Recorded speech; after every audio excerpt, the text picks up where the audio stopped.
Tobler. Dreaming in red, white, and blue. On NewsTalkSTL.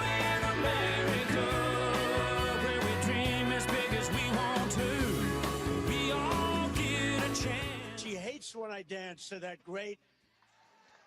the gay national anthem. That's what it is. It's called the gay national anthem. You know, I got the highest gay vote in the history of politics for a Republican, and I played the gay national anthem. So, you know, what can I tell you? I'll take it. We're going to take it. We got the highest of everything. She hates when I dance to that great. There is Donald Trump at his Donald Trumpness yesterday at a rally for Darlene Graham. Of course, that primary taking place next Tuesday, just in a couple days. Primary season, I think, winding down, at least the big ones that we've been looking at. We are looking at the big things, the funny things, the absurd things, the unbelievably pinch yourself, am I watching this, is it reality things in these United States and beyond on the Randy Tobler Show. Along with Jerome and Lauren Luckett, I am Randy. Glad you're with us. And if you're up out and making the cup o' joe, I hope you are ready for a rocking and rolling, because we have a good lineup today. We've got we're going to be talking with Dave Hebert, of course, our economist of record, because I want to talk to him about some conflicting numbers in the economy. The one number I know is, I cannot believe it. I cannot believe it. Well, I do believe it. I had to fill up my big A F-250 truck. Why did I buy a diesel? Well, it was a good deal on a used truck several years ago. My 2015 F-250 diesel sucks gas like a baby sucks a bottle. Well, diesel. And I had to go fill it up the other day. It wouldn't let me fill it up. I reached the limit, $175 later. I told my wife, I said, we were going to have a steak. We have a steak maybe a couple times a month. If we can find one at the bottom of the freezer, left over from that last quarter of a beef that we bought, 2 years ago. I said, no more steak. We're going to have hamburger. Buy the extra fatty stuff, whatever. Oh, hamburger's $6 a pound. What? $175 a gallon for a tank, and I didn't even fill it up all the way. My diesel's over $5 a gallon. I think gasoline. What are you seeing? We've got Jerome and Lauren, Lauren, he calls himself, in the studio today. What is the price? The lowest price you've seen? Maybe $3.89, maybe. Yeah. Or is it $3.99 now? Yeah, well, I don't want to say it came down to $3.89, but yes, around this area when I was filling up 2 days ago, $3.89 was the best deal that I got. I couldn't believe it. Yeah, and I'm seeing $3.99. And so anyway, $5.19 for diesel. And this is one of the things that you can talk about, the gay dance, the YMCA dance. I mean, if he wants to call it that, that's great. It's a fun theme.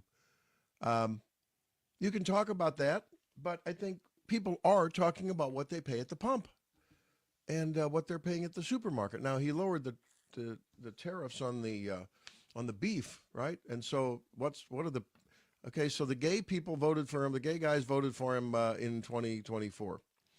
The Hispanics voted for him, but that is peeling off. The beef farmers probably are happy with Donald Trump, but wait a minute. If you're going to bring in 20% lower meat from outside, then my finally high enough beef prices to let me rebuild my cattle herds are now going to go down. So I'm not sure if I'm happy with that. And I guess the question on the table for the midterms will be, for many voters, do I really want to head in a socialist direction, even though I know something in my DNA, the genetics, of my culture and civics tell me, no, I shouldn't do that. But on the other hand, I'm not happy with that. I was promised lower prices. I'm not getting lower prices. I was promised not to get into any wars. I've got a war. Well, it's not a kinetic war.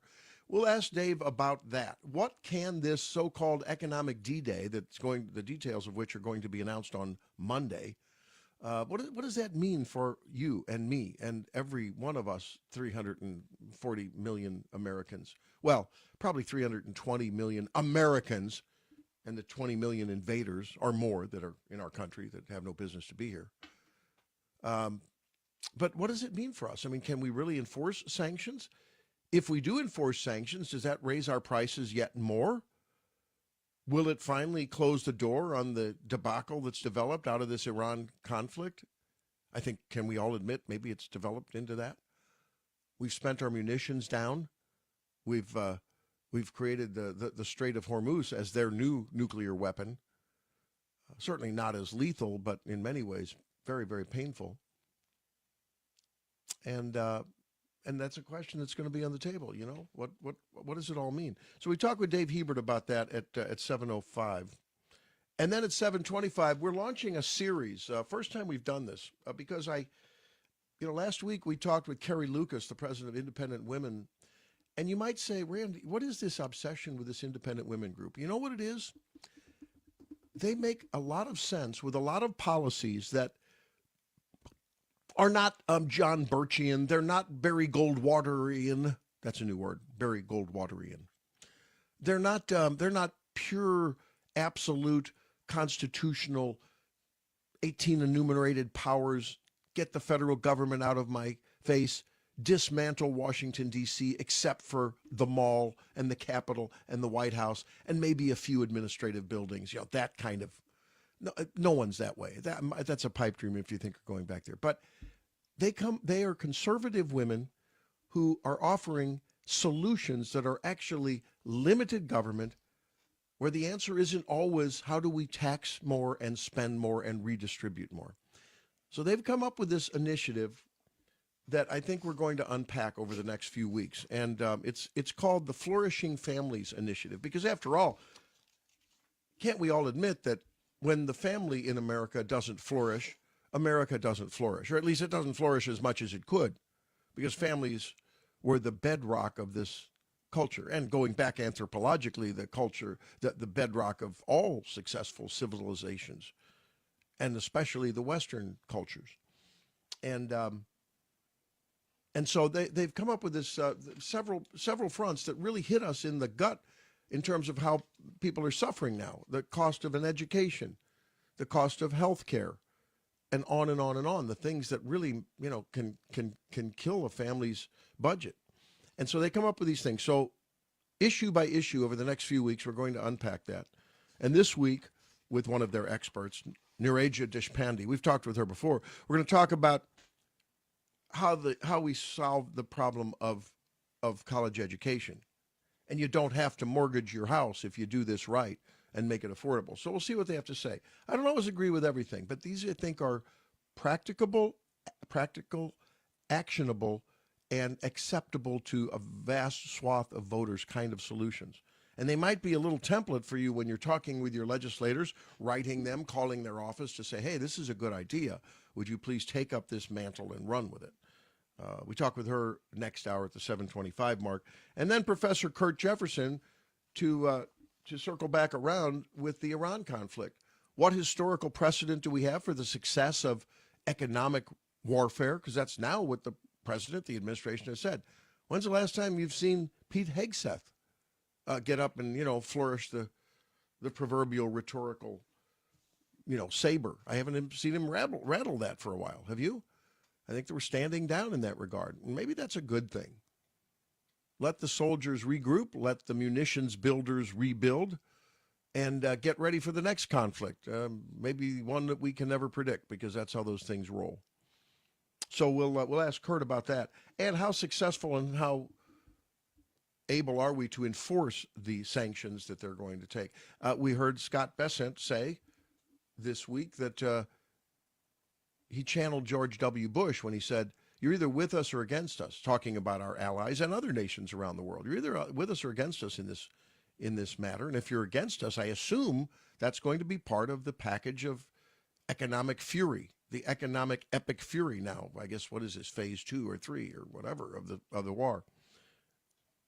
Meanwhile, the midterms are looming. What does it mean? Have you heard people who were excited about Trump 24, Trump 47?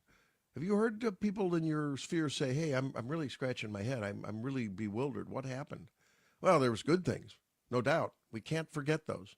Law and order, finally, it's on the podium. And it's, if not in the highest gold platform, certainly among the best accomplishments, bringing the National Guard into Washington, D.C. If you've been there, have a son and daughter-in-law that live in Arlington, so we've been up there a couple times, and it's a couple of the chaotic places where you come out of the metro and you walk up and homeless people sitting around. But to have a National Guardsman or two there makes you feel very, very good, especially when you're with your kids and grandkids. Okay, good. And that sets the tone for the rest of the country. When, hey, there's a new sheriff in town, law and order good. Let's check that box. That's a good one. How about that box of border security? I don't believe that the number is zero. Zero? Really? Zero? Do we believe 0 people have crossed the border? There hasn't been one lone cocaine-carrying, coyote with a kilogram of cocaine that's crossed the Rio Grande. I don't believe that either. But I think it's really been throttled back. We have to say that's a check mark. That's a good one. Deportations, yep, check that one too. Sort of an allied accomplishment. Very, very good. They prevented our taxes from going up with the OBBBB. Is that right? One big, beautiful bill. That's 3 Bs. One OBBB. I said another B. We'll have to find another B in there. That's another check mark. Let's not deny that. Oh, how about the executive order for no transgender, so-called transgender women, meaning men in skirts, in women's places, locker rooms, on the sports field? That's good. But all of that, almost every bit of that can be washed asunder onto the Straits of Hormuz rocks and dashed like a ship that then sinks to the bottom of the strait. If you don't encode it in law, and you don't do that if you lose the midterms, and you don't win the midterms if you flounder economically, because all of those things said, economics rule the day. They dominate the mind. It's what probably turns the screw one way or another in terms of how someone votes for the average person who doesn't really think these things through. Even if you don't like the Boer entanglement, even if you don't like the support of Israel, even if you don't like this or that, look at the alternative. The loons in the DSA and the Democrat Party more and more becoming that. Normally I wear my new News Talk STL shirt. You see what I have on today? You see this? Jerome, you got this? Lauren, see? Friends don't let friends be Democrats. Because if that's the case, you're heading towards a society that you wouldn't recognize. Unrecognizable. The Supreme Court answers to the House of Representatives. The executive answers and is appointed by the House of Representatives. How's that working for you? Democracy. What happens to your vote then? You vote for one one representative out of 435, and that's your vote. That's your representation when it comes to either the courts or the executive. That's the DSA. That's the Democrat Party now. So whether you don't like some of Trump's initiatives, whether you think the Iran war maybe was oversold and not researched and not thought out clearly enough, probably there's a lot of truth to that. You have to look at the alternative, and the alternative could be apocalyptic for this country. That's the concern. That's my concern. Yours too? 314-912-1019 if you believe it or if you don't. Let's call truth to power, but let's call truth first of all, and then we'll worry about the rest. That's what we try to do on the show every week, and we'll be doing that with all of our guests today and having some fun along the way too.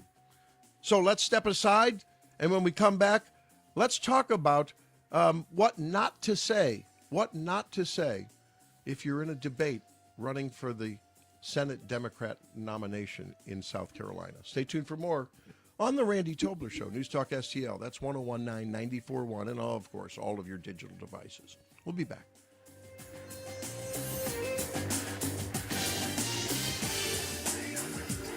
I think you all know that I've always felt the 9 most terrifying words in the English language are, I'm from the government and I'm here to help.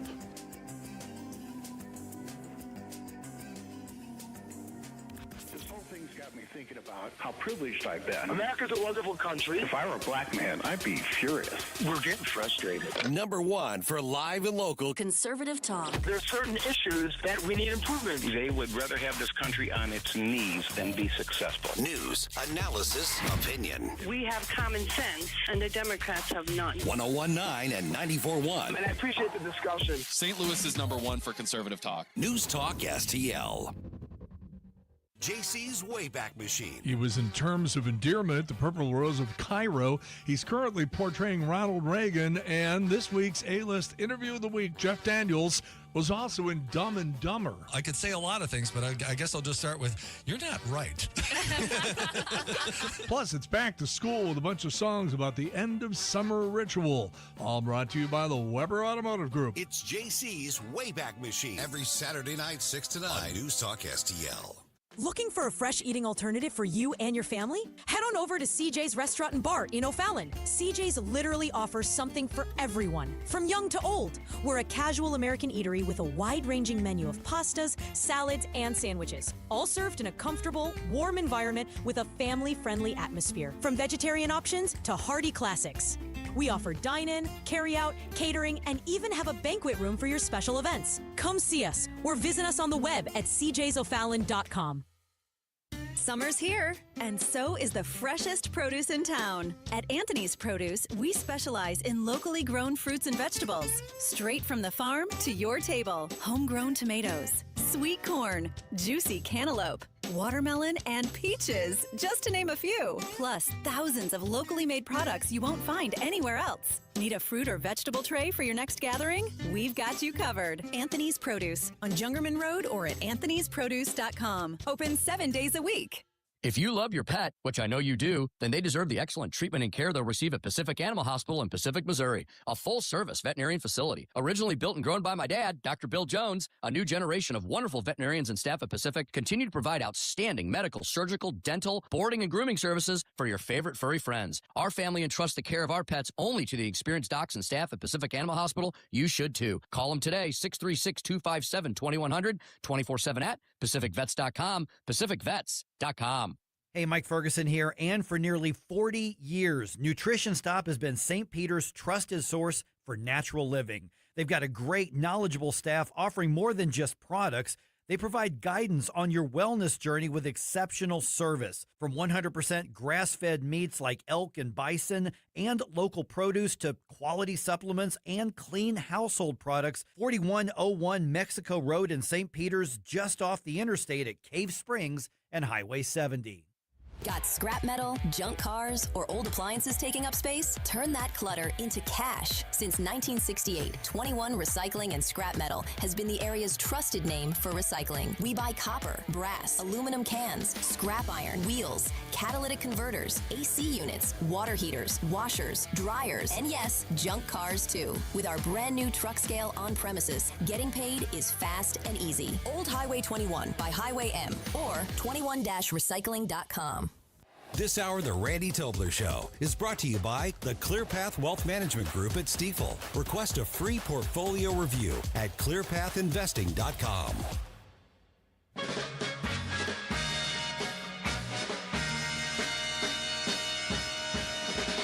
Haven't you heard about the guy known as the cheater? He'll take your girl and then he'll lie. Hey, it looks like you like to get up early, so Monday through Friday, listen to me from 5:30 to 9. Mike Ferguson here, and you are listening to The Randy Tobler Show right here on News Talk STL. People say now, look out for the cheater. Make way for the fool-hearted clown. Are Taiwan and the South China Sea national security issues for the United States? If so, why? I'm sorry, could you repeat the question? Are Taiwan and the South China Sea national security issues for the United States, and if so, why or how? I'm just going to be honest here. I'm not on national security. I'm not that informed on national security, but I do support the military.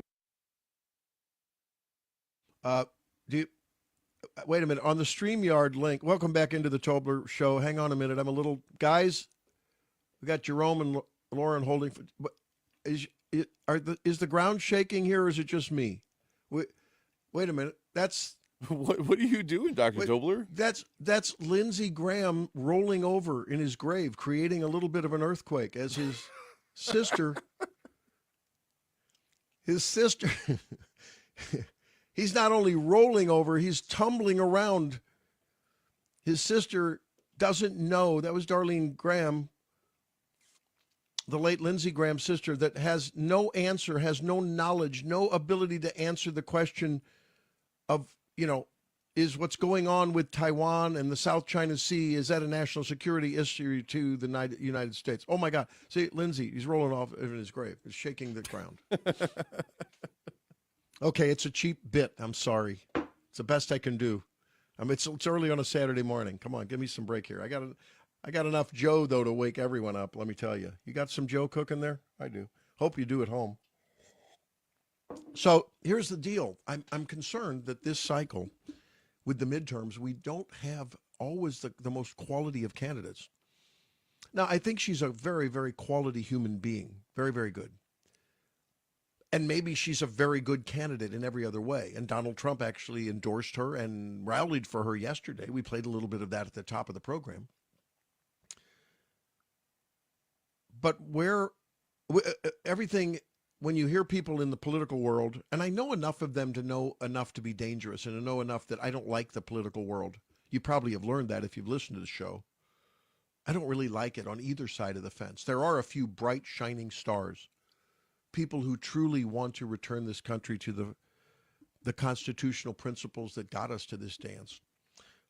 But the modern political world is driven by money, by avarice, by deceitful commercials, basically insulting and leveraging what is an increasingly naive population.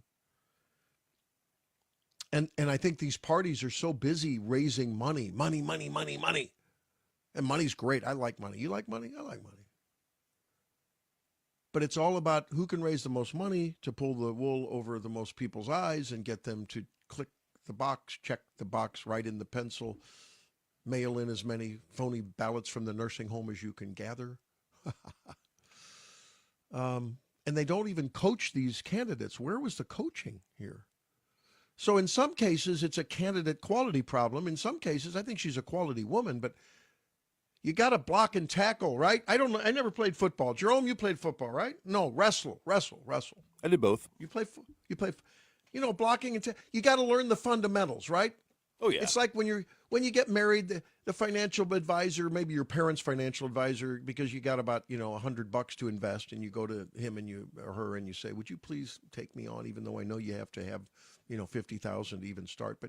And the first thing they tell you is, do you have insurance?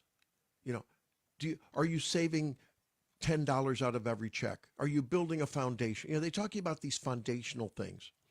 Well, the foundational thing to a candidate is learning the issues of the day and having a breadth of knowledge, a depth of knowledge, and being able to, even if you can't answer the specific question, at least learn how to answer the answer on the issues of the day, if you know what I mean. Politicians are good at that. And some of them actually, the answer, even though it may not be to the question, is informative as to how they view the world and how they view their role in governance. But my God, I was gobsmacked when I heard that. At least, has she not heard that, Taiwan manufactures, or at least for the near term, manufactures a large amount of the technology and the chips and the stuff we need? Remember the CHIPS Act that they passed to try to bring that manufacturing over here? It's a national security issue. China, doesn't everyone? I mean, if your conscience, if you have a pulse, haven't people heard about China building artificial islands in the South China Sea, claiming that as their own territory?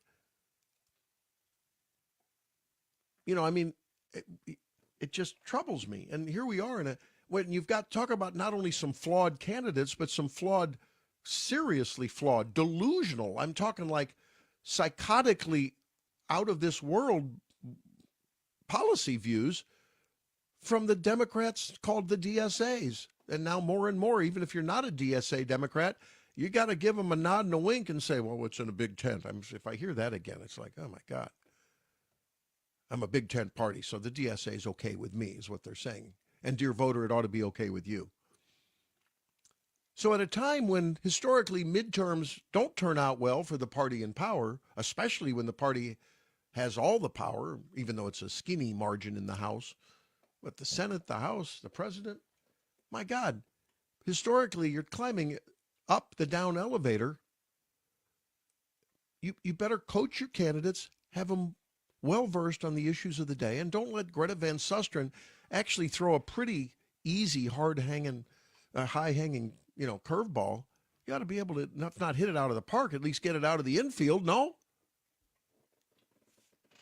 I was just so disappointed in that. So disappointed. And that's, I think, the only thing that we can have is to try to appeal to the sensibilities of Americans, point out the stark contrast between the Republican, even if it's a faux conservative, better than the alternative, and point out the disaster that an alternative would be, and how the very, quote, democracy in their name is anything but. It's a wolf in sheep's clothing. It's a Trojan horse. And if any of those policies get enacted, it's a slippery slope down to the way Western Europe is going, where you can't even go into some communities because they've now subordinated British law, German law, to Sharia law. Speaking of which, you gotta do this. Where's my favorite guy? Oh, it was great. Number 9. Let's play clip number 9. So, and I know that this probably is not 100% in harmony and in concert with truly American freedom of religion, a separation of church and state kind of thing. But I think that the general tenor of what this Pastor Sewell in Dearborn, Michigan, which has now become at least half and is becoming more than half absolutely Sharia run, including the city council. Take a listen to the way he rebuked the city council in a town hall meeting. It was a beautiful thing. 1% of this nation. We are not a nation of Muslims. We are a nation of Christians. We are one nation under God, indivisible, the God of the Bible, the God of the Lord Jesus Christ.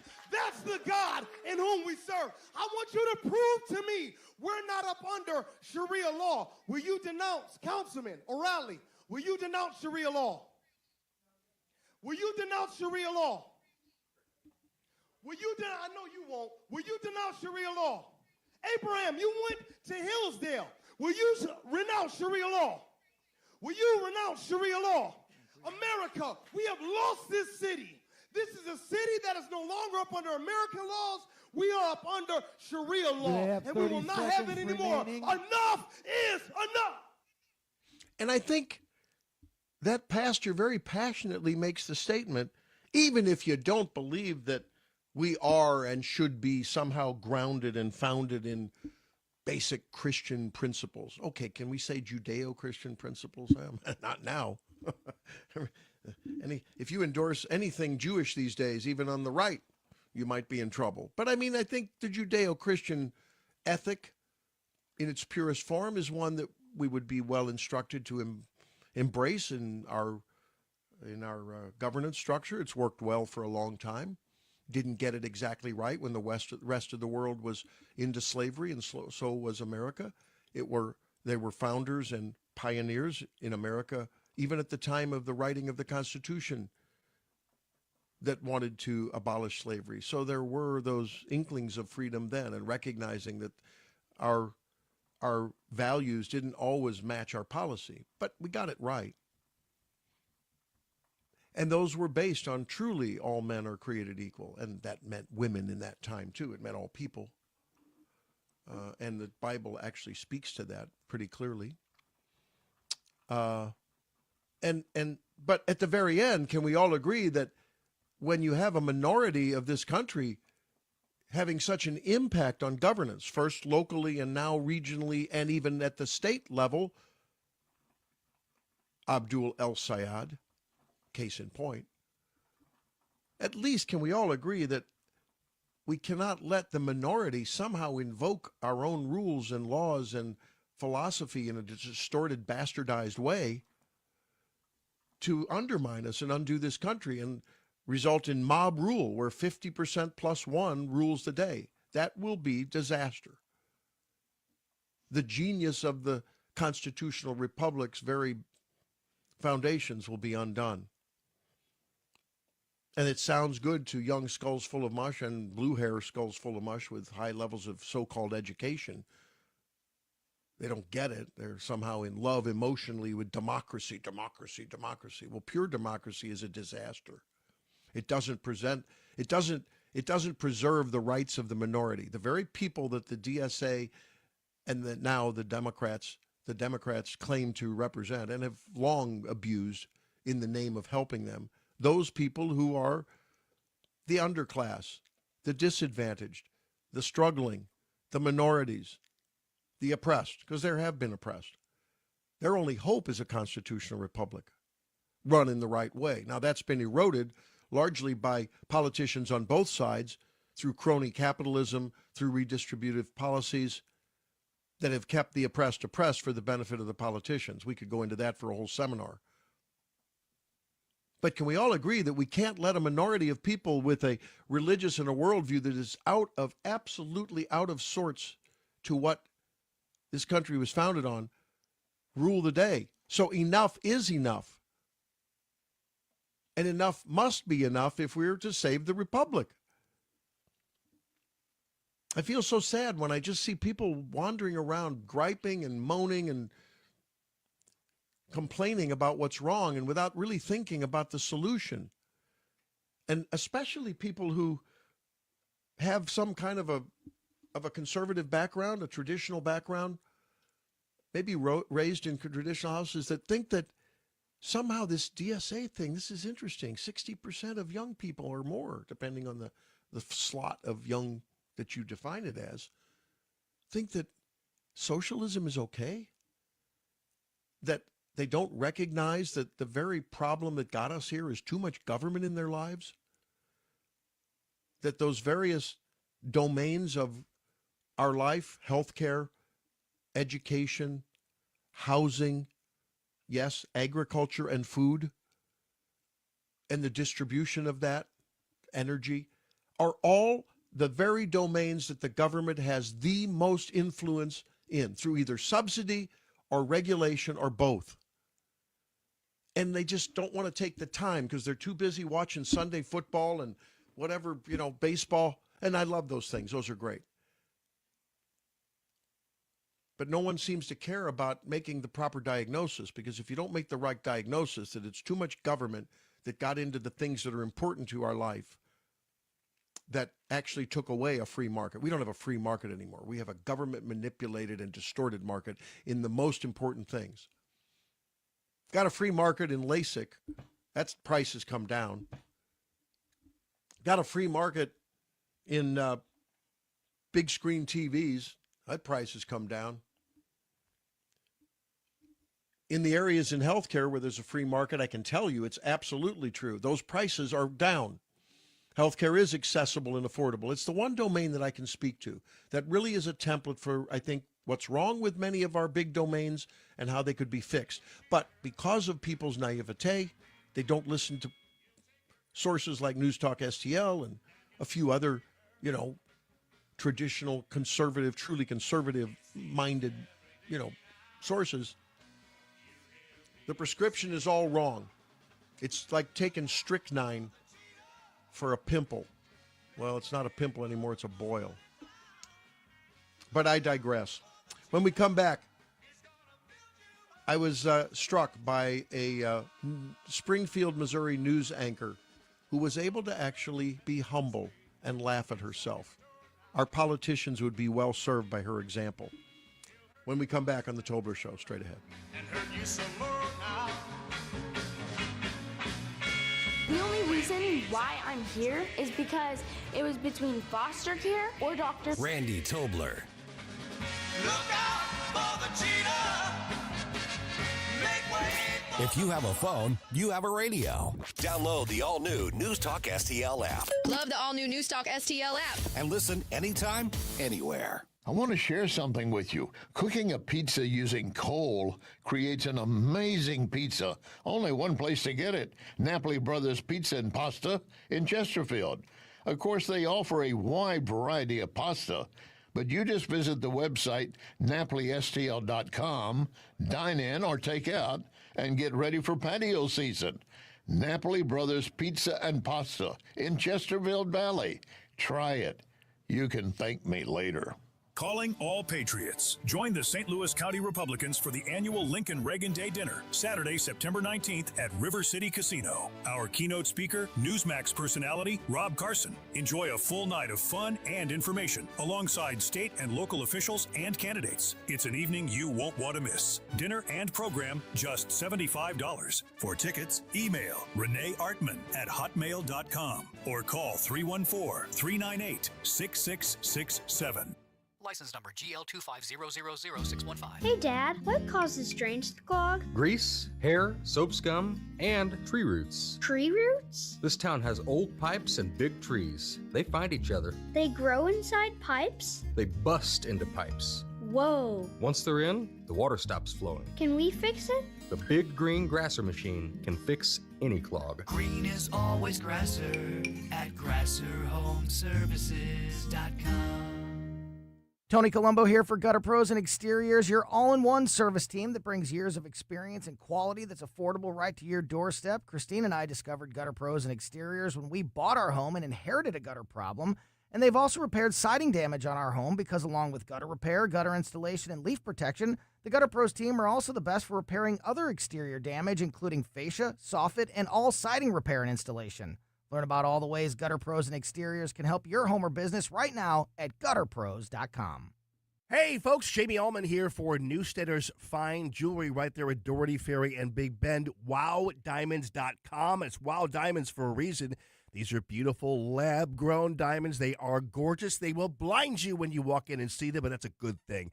Great engagement sets, wedding sets, all these beautiful God-created gems, sapphires, rubies, you name it, garnets, and also all the gold you need, and the famous Bull of a Watch, WowDiamonds.com.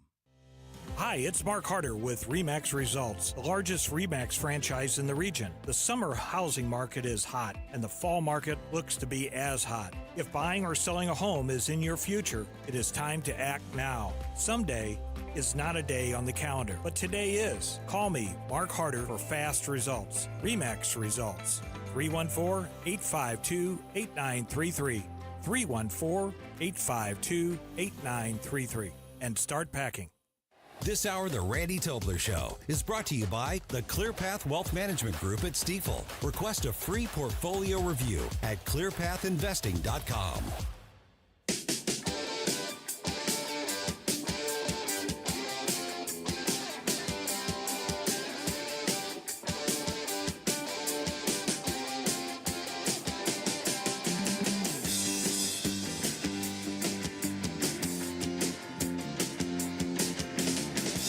Randy Tobler, Truth Warrior, Woke Destroyer, on News Talk STL. Watch us on our live stream using Rumble, Facebook, and Twitter. This is News Talk STL.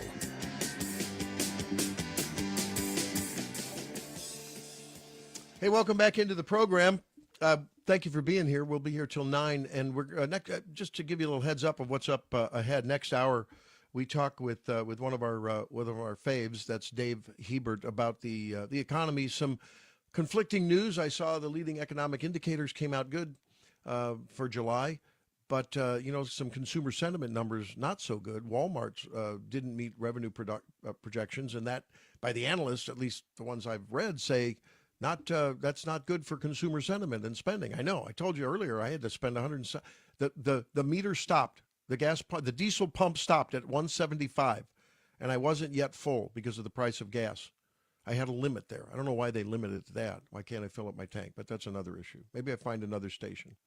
But so we've got that problem, and we also and I think because people are spending so much on fuel, I don't know about you, I'm ratcheting back on other things. Really, I mean, occasionally when I'm at the C-store, I might, if it's hot, like it has been in the past, a week or two ago, okay, I'll get a thing of iced tea or something, but I don't do that. I'm just not doing that now. After you spend that much to fill up your tank, I don't know. Jerome, you want to buy a diesel? I got a nice diesel truck I might put up for sale. Yeah, nice try, Doc. I'm already feeling the pain of paying an extra $1.20 for my regular gasoline for my vehicle. Yeah. I mean, even to fill up the lawnmower, and with all the rain, you're cutting the lawn every 3 days. It's unbelievable, right? So the gas guzzling lawnmowers, even. I don't know. It's but I digress. We're going to be talking with Dave about that, and then how not to mortgage your house to pay for a college education. Well, that'll be on the dais and the docket when we talk with the first of what will be a weekly series of the family initiative, Flourishing Families, through our friends at Independent Women, and that'll be the topic at 7:25. And then at 8 o'clock, we circle around to Iran and find out, is there a way out of this thing? I mean, even if I don't know whether now it can be salvaged before the midterms, although I think if the price of gas went down somehow magically, I don't know what that time interval is for which people will have a short memory, because voters have a short memory. I mean, I just don't know how the memory will linger. I mean, if the price were to go down, voting, I think is it South Carolina? Somewhere it starts in mid-September, early voting does. In other places it's about a month out from the November election. So I would think if by the 1st of September, magically somehow, at the latest mid-September, if the price moderated down somewhere below $3 a gallon, man, I don't know how that's going to happen. But if it did, I think voters may actually forget. That's the advantage of voters that aren't too attentive to the political scene. They just, what did you do for me today and yesterday? I'll forget about 3 months ago, but if today looks good, I might vote differently. I'm hoping that may be hope against hope. But look, we talk a lot about on the program. So anyway, we're going to talk with Kurt Jefferson about how we can get out of this, whether this economic D-Day, the details of which will be announced on Monday, whether there's a historical precedent that, whether or not, my question is, can we really enforce those sanctions? We saw where, China was buying Russian oil with Russian rubles, and the heck with American dollars. I'm not with Russian rubles. Yeah, they'll pay them in Russian rubles. We'll pay in Chinese yuan. We'll do whatever. We'll just bypass that. I don't know whether Bessent has the control over this that he thinks he does. We'll see. And it certainly looks like we're going to stand down militarily. So we'll check in with Kurt about that. And I think he might know a little bit about Rand Paul's visit to Fort Knox. I hope he didn't go the way of Senator Menendez and stash a couple of, gold bars in his pants. I like humility. And I think if we saw that, even presently, in the present conundrum that Donald Trump finds himself in, he's utterly incapable of it. Occasionally, he flirts with it in a joking way, and that's very healthy and good to see. But generally, politicians have a lot of hubris, a lot of overconfidence, a lot of overpromising and under-delivering.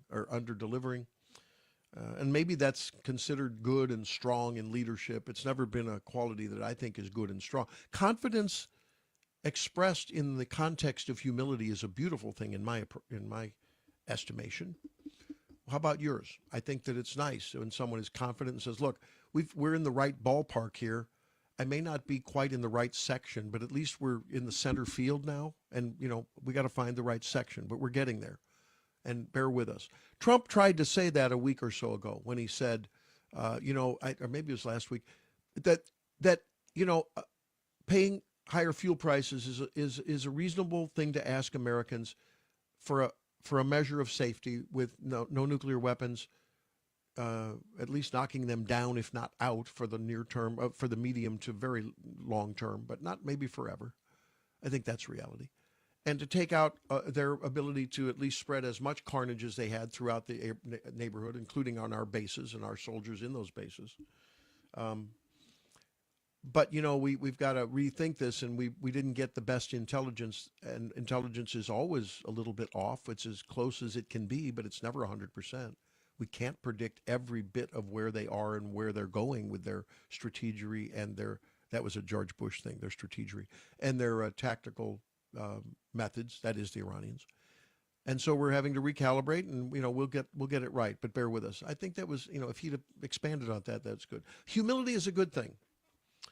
And if couched right and in the right way, it can be a very powerful thing. It can be a powerful weapon that can really disarm people that are haters or that are policy-wise disagree with you. So this Springfield anchor, who's a plus-size girl, let's call it that. She's a larger girl. But she's so delightful. She's won a couple of NBA awards, and I think she sort of went at least regionally viral, if not nationally. I saw this, and I thought it was cute. She took all of the hate texts and emails that she got and put them on a reel, and she had a lot of fun with it. And it makes you want to watch her broadcast at night, at least me. Tell me if you react the same way. And if you join us on Rumble or YouTube or X or Facebook, take a look at it. It's really funny to see her reaction too. Go. Like the third white chick.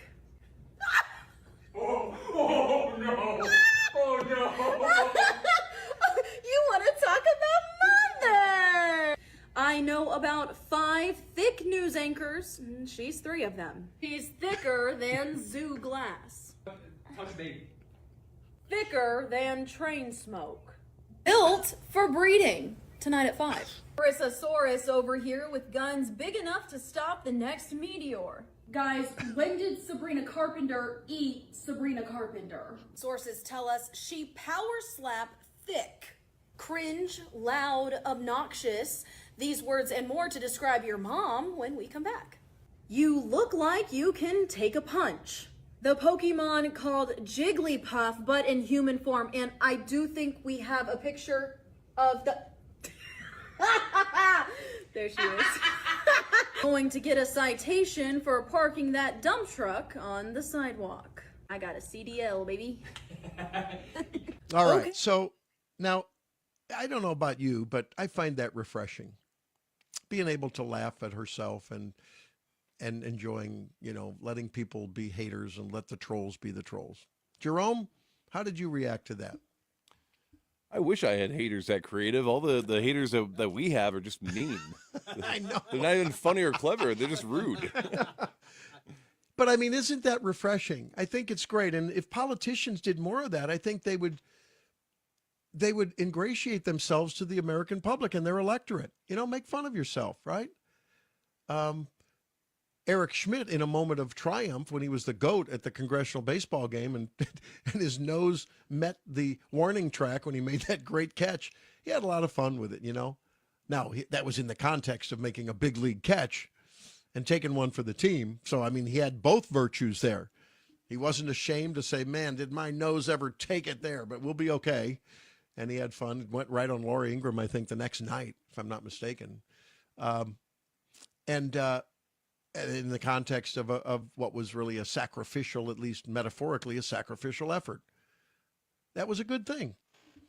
So, I don't know. I just think it would serve the Republicans well, I think, especially because Americans tend to be gracious people and we tend to be forgiving people. But we tend to want people who are not blustering blowhards about their prowess. It's best to let your prowess speak for itself. At least that's what I was taught, if you have any. Instead of being a braggadocious blowhard. But that seems to be, I don't know, it resonates with people. You see that on the commercials, Bothers me when I see politicians now getting back to policy and their worldview. And I've struggled with the tension between, they're representative and they're talking to people, they need to vote for them. And if the people want the politician to solve your problem, what are you doing for me? How about get out of the way? What if a politician just said, look, I'm not going to do for you. I'm going to get out of your way. I'm going to keep your neighborhoods and streets safe as best I can. That's my mission. That's my charge. That's my obligation. I'm going to make sure that there's not people competing for your job, the hordes coming across, our borders. Yeah, we're going to do that. Do my best to try to not take from you and give to others.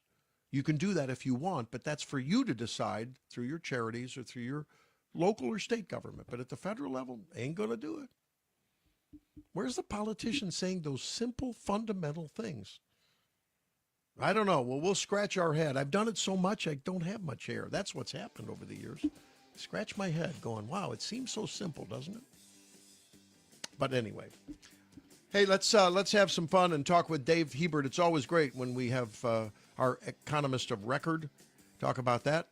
and we'll be back with him at 7:05 to figure out what's going on with the economy, where is it headed to the midterms, and what can be salvaged before that on the Randy Tobler Show. Stay tuned for more. News Talk STL 1019 94.1.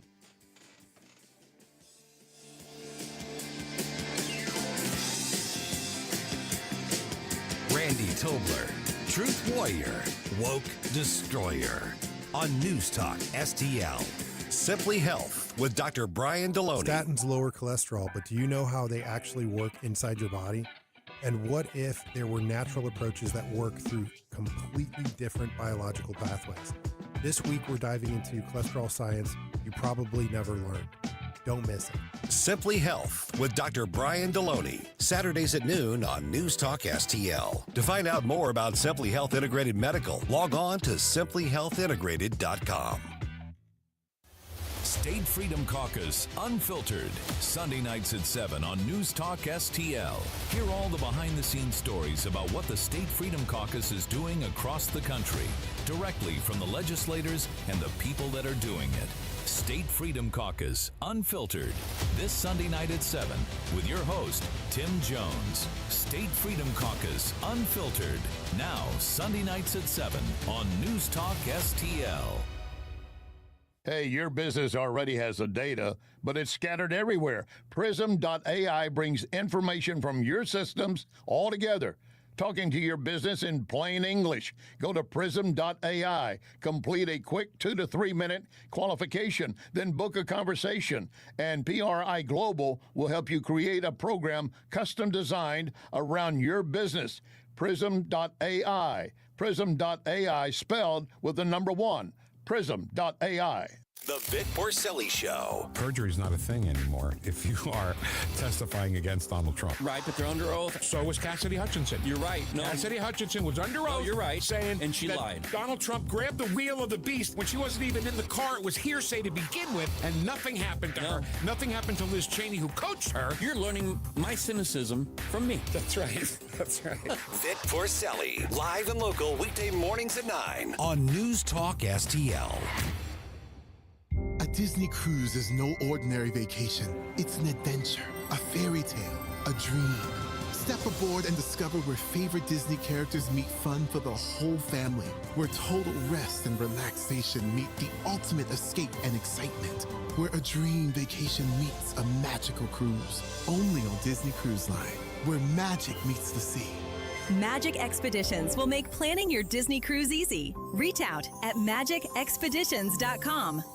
What's the best way to get rid of a timeshare that you don't want? Call the Timeshare Exit Hotline. We're a group of attorneys that help customers legally exit their timeshares. It's an easy process. We guarantee results or you pay nothing. Exit your timeshare today. Call now. 800-524-1641. 800-524-1641. That's 800-524-1641. KLGY HD3 Clayton, K270BW Bellefonte, KNBS Bowling Green. This is News Talk STL at 1019 94.1 and always streaming at newstalkstl.com. News this hour at Town Hall. I'm Bob Agnew in Washington. The U.S. and Canada continue to wrangle over trade and tariffs, with the U.S. targeting $20 billion worth of Canada's goods for 50% tariffs. Right away, Canada came back with what Prime Minister Mark Carney said would be a dollar-for-dollar response on U.S. goods.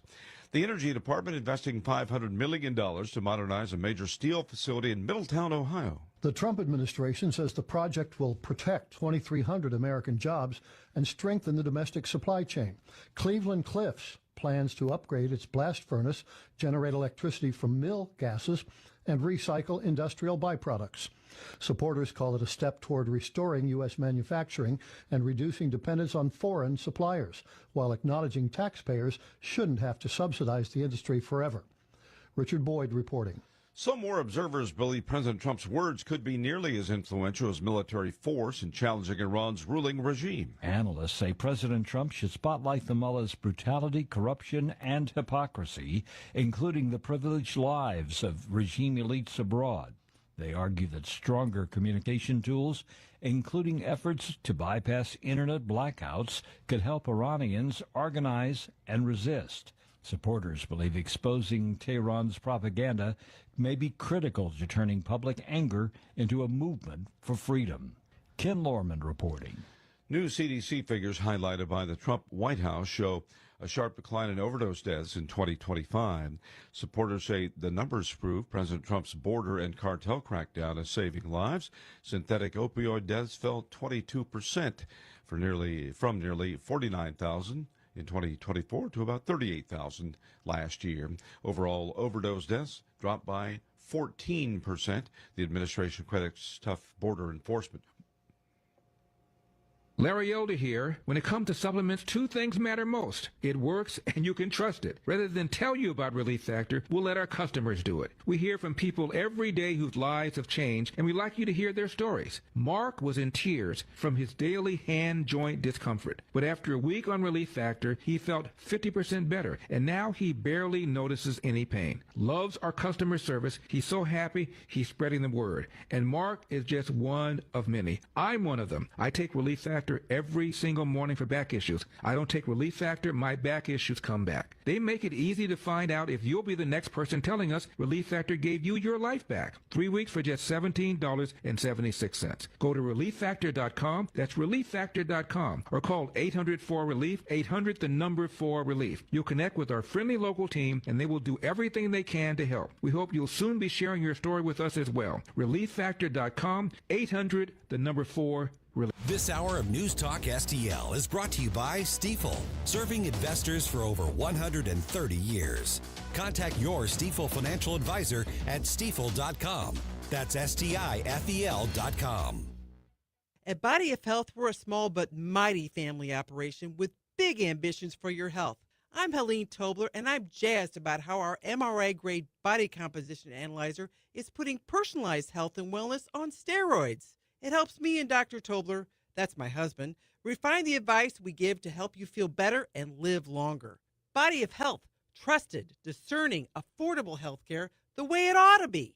Learn more at bodyofhealth.com. That's bodyofhealth.com. Jamie Allman here, tossing and turning over retirement worries. You're not alone. 3 out of 4 Americans share your concern about having enough saved. But here's the thing. A comfortable retirement isn't out of reach, even if you're planning for 30 or 40 years ahead. Every day, Jeff Portman from the Gemini Wealth Group helps people avoid the critical mistakes that can derail their retirement. Build your path to financial confidence. Visit GeminiWealthGroup.com or call Jeff directly at 314-888-0123. Securities and advisory services offered through LPL Financial, a registered investment advisor. Member FINRA, SIPC. Susie Moore here for the team at Mattress Dogs. They're proud to be family-owned and operated. Thanks to customers just like you, they've grown from 1 store to 5 across the St. Louis area, each filled with the latest sleep technology and America's most trusted mattress brands. Right now, during the Labor Day sale, save thousands on Tempur-Pedic, Beautyrest Black, Sealy Posturepedic, King Coil, and more. Plus, save up to 70% off retail on select clearance mattresses while they last. Visit any of the 5 Mattress Dogs locations or shop online today at mattressdogs.com. MattressDoggzzz.com. Hey, it's Chris Arps. Becky and I recently discovered a restaurant that's quickly become one of our go-to restaurants, Timothy's in Creve Coeur. Led by executive chef Will Mabry, Timothy's serves contemporary American cuisine with a touch of Southern charm. Dishes like pastrami, smoked lamb, and shrimp and grits. My wife absolutely loved the lobster pot pie, and everything we've tried has been incredible. Amazing house-made desserts and over 500 wines to choose from. Enjoy dinner 7 nights a week, plus lunch, brunch, and private events. Timothy's in Creve Coeur at 12710 Olive Boulevard or online at timothysstl.com. Tim Jones and Chris Arps in the afternoon. Did Donald Trump and Republicans make everything great again over the weekend? We'll discuss with Senator Jim Talent at 4:25. At 5:25, Red State Headlines with Susie Moore. Tim Jones and Chris Arps. Weekdays at 4 on News Talk STL. I couldn't sleep at all last night. Just thinking of you. Everything went right. Well, I was tossing and turning and tossing and turning all night. This is Larry Connors reminding you to listen to my program Monday through Friday at 6 p.m., the Larry Connors USA Daily Report. But now, back to the outstanding Dr. Randy Tobler.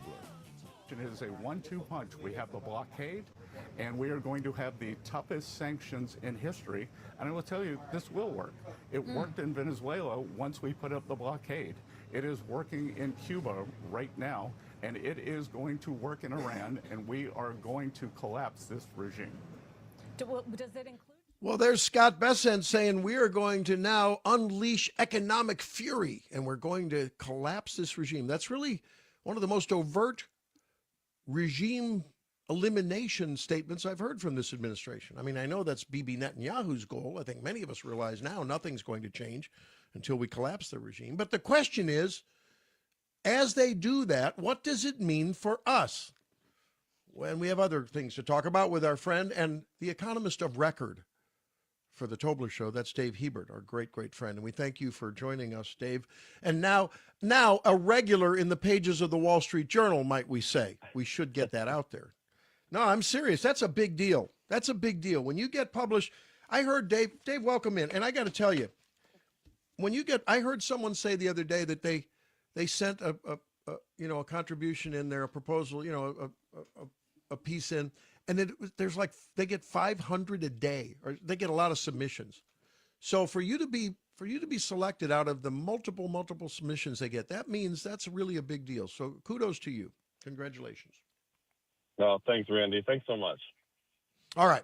And then, of course, if you like what you read in the Wall Street Journal or what you hear here, then you can read his economic reality check on Substack. And I subscribe, and I would recommend that to you. Now, Dave, I know that, war fighting and, foreign policy isn't your academic or your, senior fellow expertise area with the American Institute for Economic Research. But what's happening over there definitely, undeniably impacts what we pay at the pump and what we pay on grabbing something from the shelf and more. So what's your reaction to this economic D-Day, the details of which will be unfurled tomorrow? But we know that's now going to be our new war fighting, effort. Yeah, I mean, look, it's certainly an attempt to get Iran to do the things that President Trump and Scott Bessent and, Americans and people around the world kind of want them to do, right? And it's one way to try to wage, some sort of warfare without putting American troops at risk. So at its face, there's a lot of intuitive appeal. The question we have to ask, though, is will this actually work, right? Will this bring an end to the conflict? Will this reopen what is apparently now the new U.S. territory of the Strait of Hormuz, right? And yeah, so right. When we look at the history of using economic sanctions, right, they're used actually quite a bit around the world to try to get other countries to do, certain things. And when we look at that history and we just ask the simple question, has this worked? The answer is almost always no. And the reason for it is really quite simple. Okay, when you put an economic sanction on a country, I'll use Russia as my example since it's one that I happen to know a little bit more about, right? When you put an economic sanction on Russia, what it's going to do is impoverish the people of Russia, okay? But the person in charge of whether or not the war continues on or the conflict continues on in that country, well, they continue, pretty much unabated, right? Their power remains on because they've got access, to the nation's entire energy output. Their food still arrives at the table. Their hot water still comes out of the tap, right? Their life doesn't really change in any meaningful way. The people around them do. But what we find is in a lot of countries where we're using these sanctions, these are people who they're leaders of their country, sure, but are they exactly, doing things that are for the betterment of their people or for the betterment of themselves? And usually the answer is for themselves. And so I'm very skeptical that these, biggest economic sanctions of all time against Iran are going to work. And look at what we've actually tried to do, right? What we're trying to do with these sanctions is isolate Iran from the rest of the world's economy. Well, aren't we trying to do that to the U.S. economy as well for the betterment of ourselves? So it's just a really big, 1-2 punch of stupidity from the administration, basically saying, hey, what's good for America is going to ruin Iran. And it's well, come on, Scott, you're smarter than this. You can clearly see the parallels. Yeah. Well, it's interesting that I guess we've been trying to do this mainly unilaterally, but when we've done this, I mean, I remember maybe it's probably still going on, that when we try to place sanctions, you use Russia for an example, or on China with the tariffs or on oil and stuff. It seems like they just started buying stuff from other countries in those other countries' currency, or paying them with Chinese currency. I mean, they did an end around, to put it in a big, broad swath. And Besant the other day basically said that, you know, if you're not with us, you're against us, kind of a deal. Right. But on the other hand, there's hope, because the UAE got peeved at Iran after they hurled a couple missiles at them. And here's what he said about what Trump said about that. Take a listen. After Iran fired missiles at the United Arab Emirates, the UAE says it has halted all trade and financial transactions with Iran. There is nuisance value when they shoot a drone every once in a while. At least 6 commercial vessels have been attacked this month while transiting the strait. Okay, so one what this he was week. saying was that, hey, the UAE has cut off whatever, I guess they had a pretty deep financial tie. Was it in, you know, in deposits of Iranian money? I'm not sure, but it seems like it was Iran. Okay, so if one by one we can recruit other nations that Iran is doing business with, because there's no love lost between most of the world and Iran. There's there's China and others, but can there be enough concerted effort that we could bring them to their knees? And if they can't pay their soldiers, then the soldiers can't have as much sway over the everyday people. I mean, isn't that the hope? But I don't know. What's the likelihood we can really enforce those restrictions on other countries? Right, and that's really the rub of it. So, Randy, you're exactly right. If you can get a large enough coalition of countries to engage in an economic sanction for a long enough time, right, continuously, not just like, you know, hey, like think about national, you know, don't buy gas day, right? The reason it's ineffective is because everyone buys gas the day before, right? So you haven't done anything, okay? And so what you need is a consistently applied, you know, economic pressure from a large enough swath of countries. And someone has to hold, you know, that coalition together. Okay, now Iran is probably going to send an apology to the UAE and say, you know, hey, look, we were trying to shoot down an American drone. I'm sorry that we hit you. That wasn't our intent. You know, let's be friends again. So someone's got to come into the UAE and say, hey, don't buy their apology. Don't, you know, go back to the way things were. Who's that person going to be? The only country that really cares about having this whole conflict in the Middle East, well, that's the United States. And how many countries are going at this, you know, with us, helping us? The answer is basically none, right? And the reason for that is simple. Over the last 18 months, the president has basically declared economic warfare on the entire world. And we've seen this with the Section 122 tariffs, the AIER tariffs, the Section 301 tariffs, right? He just accused 60 economies around the world of using slave labor, right? That's like a big charge. You don't do that without like a serious investigation that wasn't announced ahead of time, you know, and that wasn't like a precursor for unlocking Section 301 tariffs. Okay, so it's going to be really hard for President Trump and this administration to hold the necessary coalition of countries together to get Iran to do, you know, what we want them to do.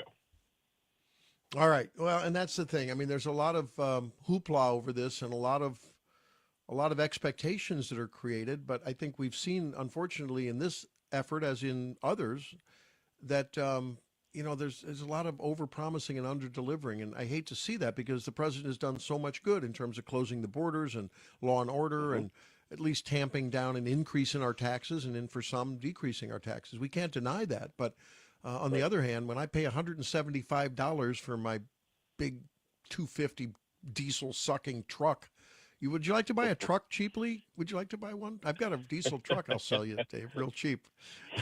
But I mean, you know, it's a shame, because it sort of erodes a lot of the good things when people see what they're saying. Now, so here's as we move along, we're talking with Dave Hebert, and if you don't subscribe to his economics reality check on Substack, you should. And fresh off of publication of a letter to the editor in the Wall Street Journal and previous op-eds that he's written, he joins us on the Randy Tobler Show. Now, what is the likelihood that under the current economic policies that we can do what Scott Bessent said we would do concerning this national debt, which has now crossed the $40 trillion line. Here's what he said the other day.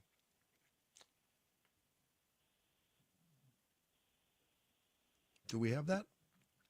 Well, what he said, we'll skip that. What he said was, we're going to grow our way out of this. How do we grow our way out of this under the current economic policy? Is it possible for our growth to outstrip spending when our GDP, as you stated in your recent Wall Street Journal letter to the editor, grew at an annualized, 1.5%? So how do we do that? Right. So I'll give the really short answer. We don't. Okay. And the reason we don't is because mathematically it just doesn't work out. Okay. In order to do what Scott Bessent says that we're going to do, we would need to hold a whole lot of things very constant, including things like the interest rate, like the amount of growth rate for the national debt, right? The CBO projects that the federal deficit, which is the annual overspending by Congress, they project that that's going to continue to grow from over $2 trillion per year, which is already about 30% of the federal budget. Okay, it's going to grow more, greater every single year for the next 10. And that follows a pattern that we've seen for the last, 25 years at least. So it's not an out of the ballpark, projection. Okay, so every year we're going to add at a minimum of $2 trillion to the federal debt. Okay, if you want to grow your way out of that, you need to grow your economy by much faster. The latest figures that I saw out of my colleague Pete Earle was that we would need to sustain about 6.5% to 7.5% GDP growth every single quarter for the next 10 years to grow our way out of the debt. Okay, that's just not going to happen. There's no way that it happens. Okay, the real issue is that we have this debt. Scott Bessent is using every trick in the book to try to basically slow its growth rate down by, buying certain bonds, selling other bonds, and trying to change the yield curve here. But what's really the problem is that Congress has taken on so many responsibilities that we've delegated to them. So, we're not out of the woods on ourselves here, right? But we have delegated far too much authority to the federal government that they ought not have. Not because we don't want those jobs to get done, but because that's the wrong person to do it. I'm not going to take my car to the grocery store and see if the clerk can change my oil, right? That's not the right person for the job. I'm sure, he or she is a lovely human being, and maybe they can change, my oil, but that's not the right place to go. You want to go to Jiffy Lube or, wherever. Go get your oil changed there, okay? And so what we want to see, or what I want to see really, is shedding of a lot of responsibility from the federal government, returning it back to the states and the local communities, returning that decision-making back to the people that are affected by it the most, right? Get that stuff off the federal government's books and keep them running on, what they actually need to do. These are things like national defense, things like inter-country negotiations, right? These are all wonderful things that the federal government should be in charge of. But they're not, there to dole out health care. They're not there to dole out, retirement accounts. They're not there to oversee education loans, right? That's not their job. That's the states, or even better would be the local governments. And you see, you are echoing what I said in the earlier hour, which is we, the people, seem to, and look at the polling, supporting DSA and DSA-like or DSA light, both candidates in so many places, not just even deep blue places, purple places in some places, even in red Texas. The people seem to now have an expectation, maybe they're just resigned, to the fact that the federal government is going to somehow be the answer to their problems, with not recognizing that it was the federal government's involvement in one domain after another, healthcare, education, agriculture, food and energy and everything. Those are the ones with the highest rates of inflation. But we want to double down on that. So do we need to have a conclave of legislators and governors to get together and do a little civics 101 and with you as a featured speaker to say, look, we have to take some money from you, federal legislators, and give it back to the people so that then at the state level, they can decide what to give to the governor and the legislators there to spend as a first step. That's a heavy lift, Dave. Yeah, I mean, it's a very heavy lift. And I think, young people are correctly disillusioned by, today's state of affairs, and really the state of affairs going all the way back to, let's say, 2008, okay? What they've seen, right, is a federal government that came in and said, hey, we're going to make healthcare more affordable. And what happened was insurance companies got their greedy little paws into the process to write the laws in a way that benefited insurance companies. So there's no real mystery that the Affordable Care Act is really just the, hey, let's throw a lot of money at insurance companies act. Okay? Right. Then they saw, President Trump come in 2015 and really, or 2017, right, and do the Section 232 tariffs, right, and they saw, again, some more corporate lobbyists coming in, securing special exemptions there. Then they see President Biden come in, which, the process to get him the nomination, including, getting Hillary nominated in 2008, right, that whole process has disillusioned, especially young Democrats. Then you get President Trump coming in, basically saying, hey, if you give me $1 million or a gold statue, I'll give you a tariff exemption, right? And so what they see is that this federal government has been bought by corporate interest, which is not false. But the problem here is that the federal government has the power to sell to corporate interests, not that corporate interest has the power to buy. Corporations are always going to have the power to buy things. If you want to see them stop buying things, we need to stop selling them. And that's the case for the more limited government. All right. And we should make it clear that our critique of crony capitalism is not a critique of conservatism. In fact, it's asking for a return to true conservative, limited government and free markets. All right. Yeah, well, the critique of the crony part. There you go. I am going to curl up with more of the Substack called Economics Reality Check. And we look forward to our next conversation with Dave Hebert. Thanks for helping unpack what are some squirrely issues. As always, Dave, thank you so much. No, thank you, Randy. All righty. When we come back, okay, let's talk about college education. Do you have to mortgage your house, take a fifth job, drive 10 Ubers to make ends meet and pay college expenses? I don't think so. We'll talk with Independent Women's Neeraja Deshpande when we come back. Stay tuned.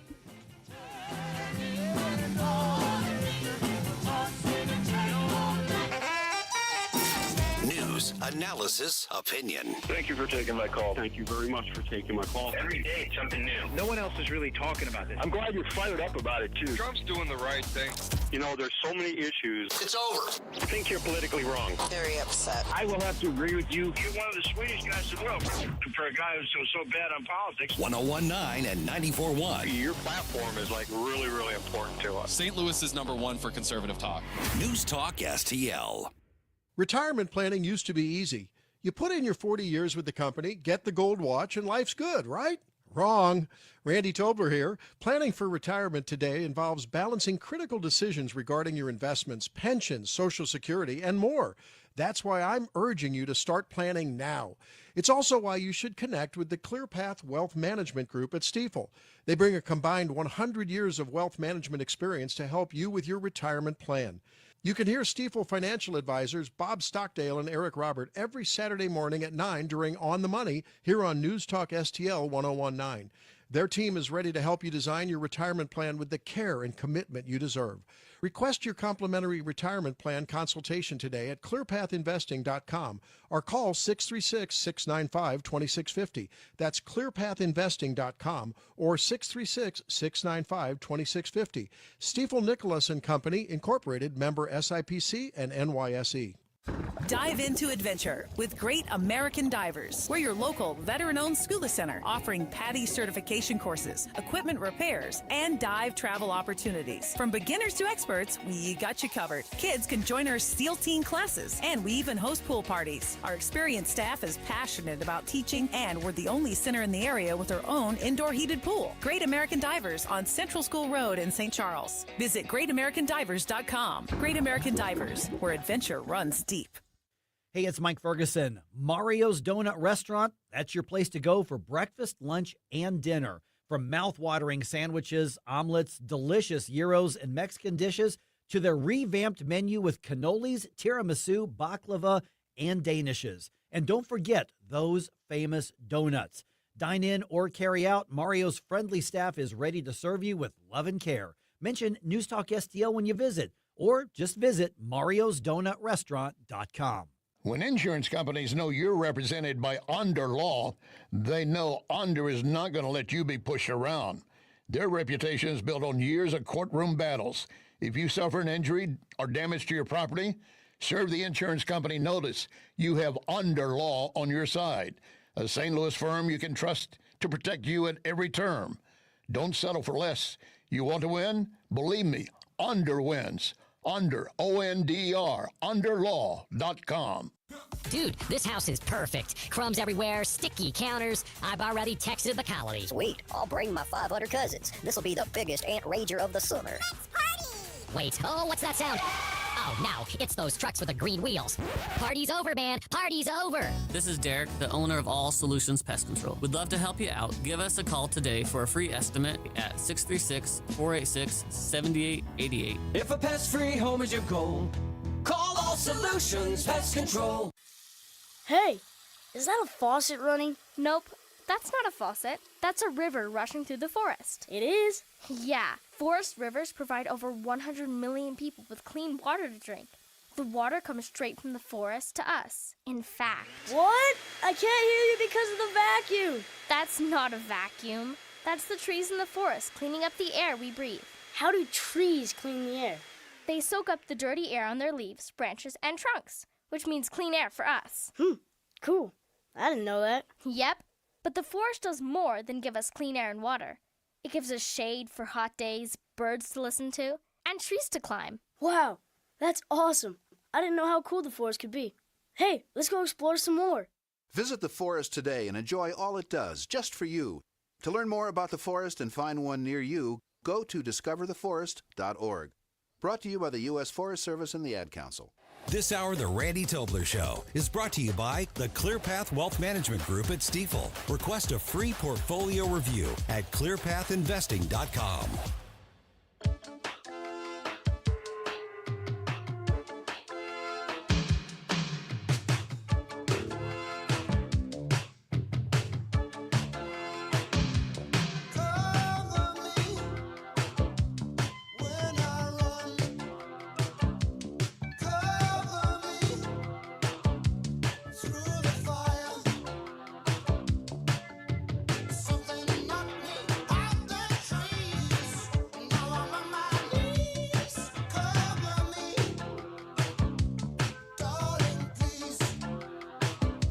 Hey, it's Vic Porcelli. Come hang out with Ken Williams and me every Monday through Friday from 9 to 11. But right now, it's back to the Randy Tobler Show on 101.9 and 94.1 News Talk STL.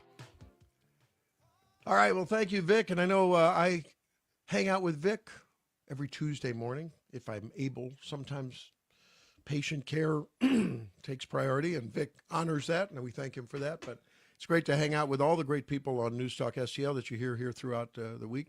And on the weekends, we hang out with those folks as well. So it's always fun. Now, we're having a hard time getting a hold of Neeraja, but we're gonna talk instead a little bit more about socialism. I think there is an opportunity in this midterm cycle coming up because of candidate quality that is so disastrous, so just otherworld. I mean, some alternate universe, some of these people. We saw that, in San Francisco and in other places in California, what is it? You can steal, you can go in and, mob rage a place and call it, what is it? $900, right? $900 you can, as long as you keep it under 900, you can steal all you want. Yep. We saw people, Jerome wasn't up in Chicago when they, on Michigan Avenue, when they were looting places. It was like we heard one after another of the mobsters there, or the looters say, "Oh, well, I deserve this." Hasn't Hassan, what's his name, Hassan Piker, the guy, is saying, well, no, the corporate interests are stealing from us, so we have a right to take whatever we want from Whole Foods or whatever you want. Just take it.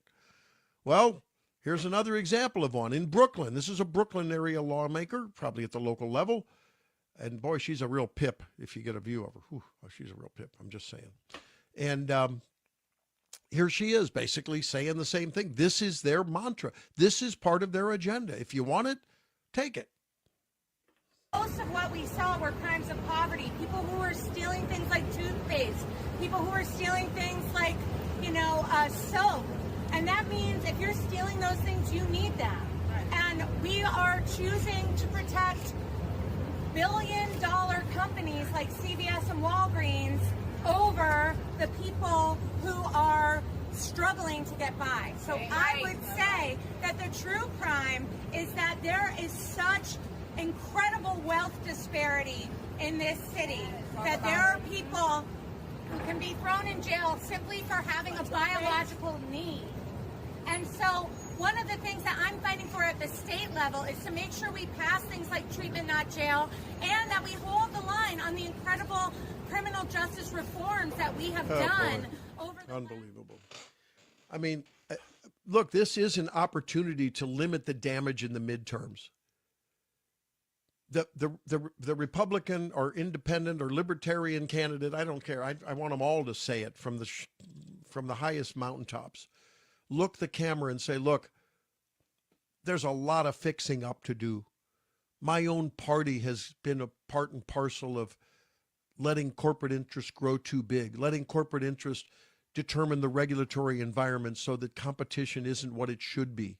We don't really have free markets. We have manipulated, distorted markets. But you know what?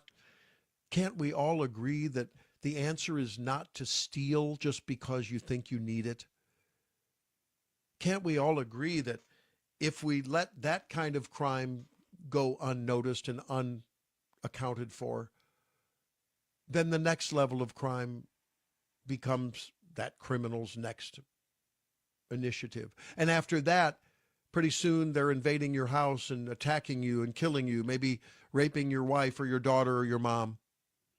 Can we all agree that we have certain standards of conduct in this country and that you don't just wantonly steal from people?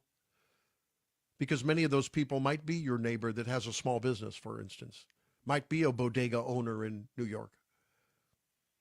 People need to look the people in the camera and appeal to people's common sense and sensibility and sense of decency and right and wrong. I do believe that at some level, because you see it in some of these college campus reels where there's a few good professors around. I've seen it at the high school level.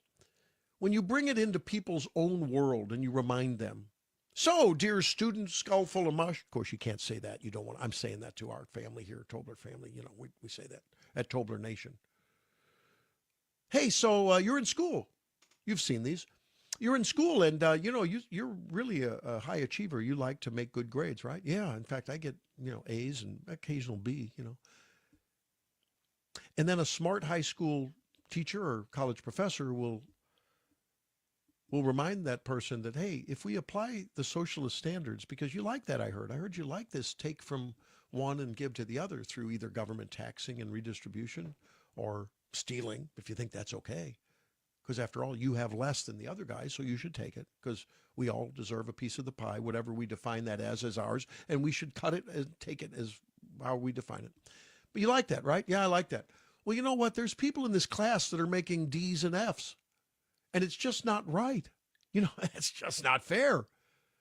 It's not fair that you make an A or a B. But I worked hard for it. I know, but they say they're working hard too. And you just said that you think everyone should have the same. In fact, doesn't it? And you think that those who have the stuff on the shelves, the grocery store owner, the shop owner, the general goods store owner who has clothes on the rack and shoes in the shelves, they've got stuff. And it's not fair that they've got stuff and maybe even a boat and a second place, at the lake. It's not right. Didn't you tell me that? Well, that's not right. It's not fair. Well, it's not fair then, isn't it? Because that's your logic. I agree with you. You're absolutely right, says the teacher, the college professor. That's absolutely right. Let's take that and apply it fairly to the grades. John over there and Susie, they seem to be working hard. They tell me they're working hard.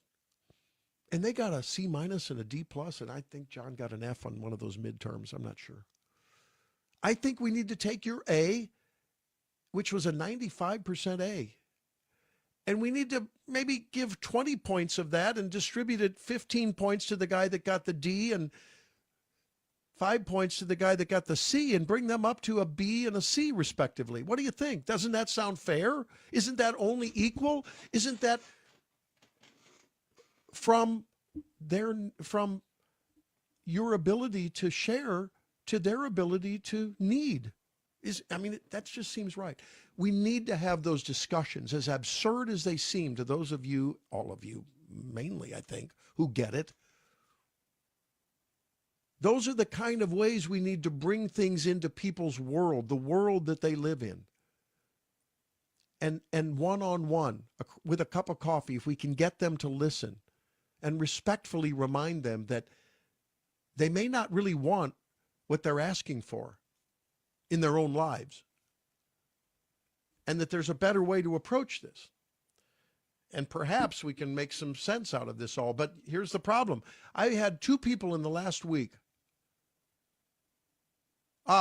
We have Neeraja on. Well, we'll get her on. I had 2 people last week say that they wanted to have a conversation with someone about policy in this election cycle. And the person across the table, one was at a coffee shop, the other was at the workplace. When they found out, the first question they asked was, who'd you vote for? Well, it doesn't matter. I tend to vote more for smaller, conservatives and, Republican. We can't talk, they said. We can't talk. Well, we're going to talk to Neeraja Deshpande. She's with us now, and she's with Independent Women's Forum. We only have 2 minutes. I wonder if she can join us afterwards. Neeraja, you there? Yes, I am. I'm sorry. There were some technical issues on my end. You know what? I may have given Jerome the wrong number. Unlike no, it was the right politician. number. It was just something was up with my phone. Sorry. The cool thing about this, the cool thing about this show is that, you know what? We are so good at just being humble, and when we make a mistake, we make a mistake. Don't you wish that politicians would do that, and wish that they hadn't gotten so much into subsidizing college and subsidizing housing and subsidizing everything that now costs more and more and more because the government gets into it? Don't you wish politicians could be so humble? Absolutely, and that is the subject of our Independent Women's Affordability Family Policy and Affordability Report. All right, and that's what's cool. And let's set this up, and if you can join us the next segment. You have the time? We'll just take a break, and we'll just do the next segment with you. Can we do that? Absolutely. Thank you so much. And again, sorry about the technical issues. No, don't be sorry. No. This is going to be great because I'm featuring this for the first time. We're doing a 5-part, maybe more series. We talked with Carrie Lucas last week, president of Independent Women at IWF.org, about this Flourishing Families Initiative. And ladies and gentlemen, if you want some solutions to daycare, to health care, to elder care, to college tuition, and you want practical, conservative-oriented, let's not grow the government, let's manage our dysfunctional government better and head in a better direction. One domain after another, one policy area after another, we're going to just bite that off and chew it sequentially every week. And we're going to start with Neeraja, right? Did I get that right, or Neeraja? Neeraja Deshpande, correct? Yes. Neeraja Deshpande, we're going to get that right, and we're going to talk with her. She's with Independent Women's Forum. This time, it's going to be about education, how to pay for college without mortgaging your house and your future. Back on the Tobler Show next with Neeraja. Stay tuned.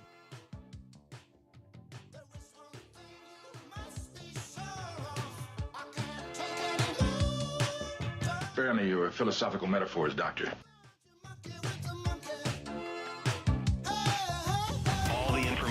On the drive to work. Like Ferguson in the morning. I keep it on throughout the day, whether it's local, national, or something big that's happening overseas. News, analysis, and opinion. St. Louis's #1 for conservative talk. NewsTalkSTL. The Herzog Foundation is the vision of its founder, Stanley Herzog, and it exists to promote quality Christ-centered K-12 education nationwide. Hi, this is Chris Stigall with the Herzog Foundation. We offer a wide variety of resources relevant to today's families, including a free online publication called The Lion. The lion is one of God's most majestic creatures, symbolizing strength and courage. Named for its attributes, the Lion publication carries articles covering a wide range of topics facing American families and culture, especially related to the education of children. The Lion can be found online at readlion.com. That's READ lion.com. Sign up for The Lion at readlion.com and find dozens of must-read articles published every day.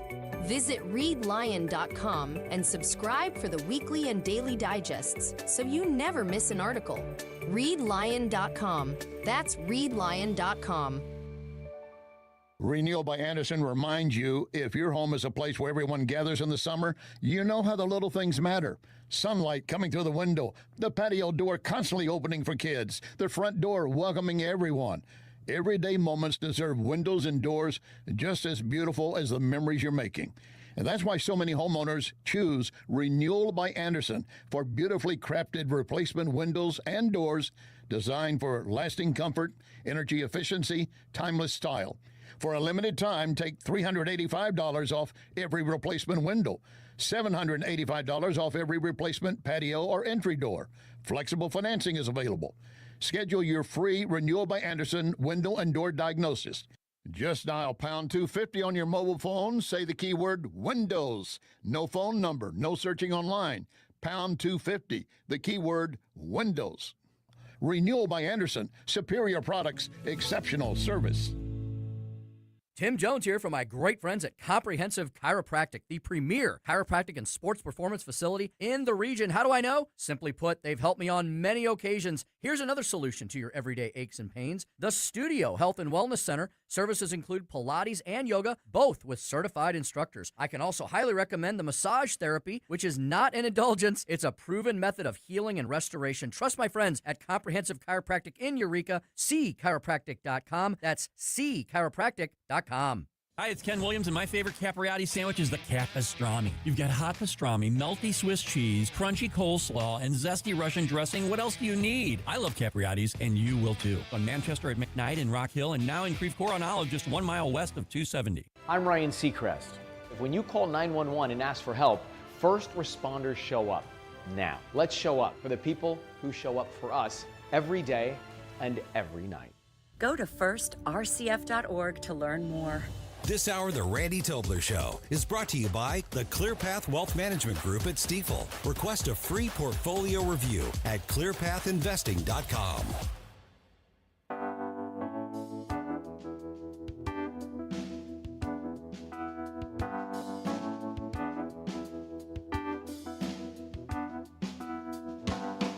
His eyes are cold and restless, his wounds have almost healed. Randy Tobler, Truth Warrior, Woke Destroyer, on News Talk STL. Watch us on our live stream using Rumble, Facebook, and Twitter. This is News Talk STL. At the right time. The wait for an appointment is only 72 days. Wait, are you serious? Well, if it's an emergency, it's only a 2-week wait. I need to go home. You need to take me home, please, right now. But Maya, this is the future you wanted. Isn't it wonderful? Take me back! Well, that's a little bit from a piece out from Independent Women's Voice, which is the political action arm, I guess. Maybe that's not the right designation, but it's the more political arm of Independent Women.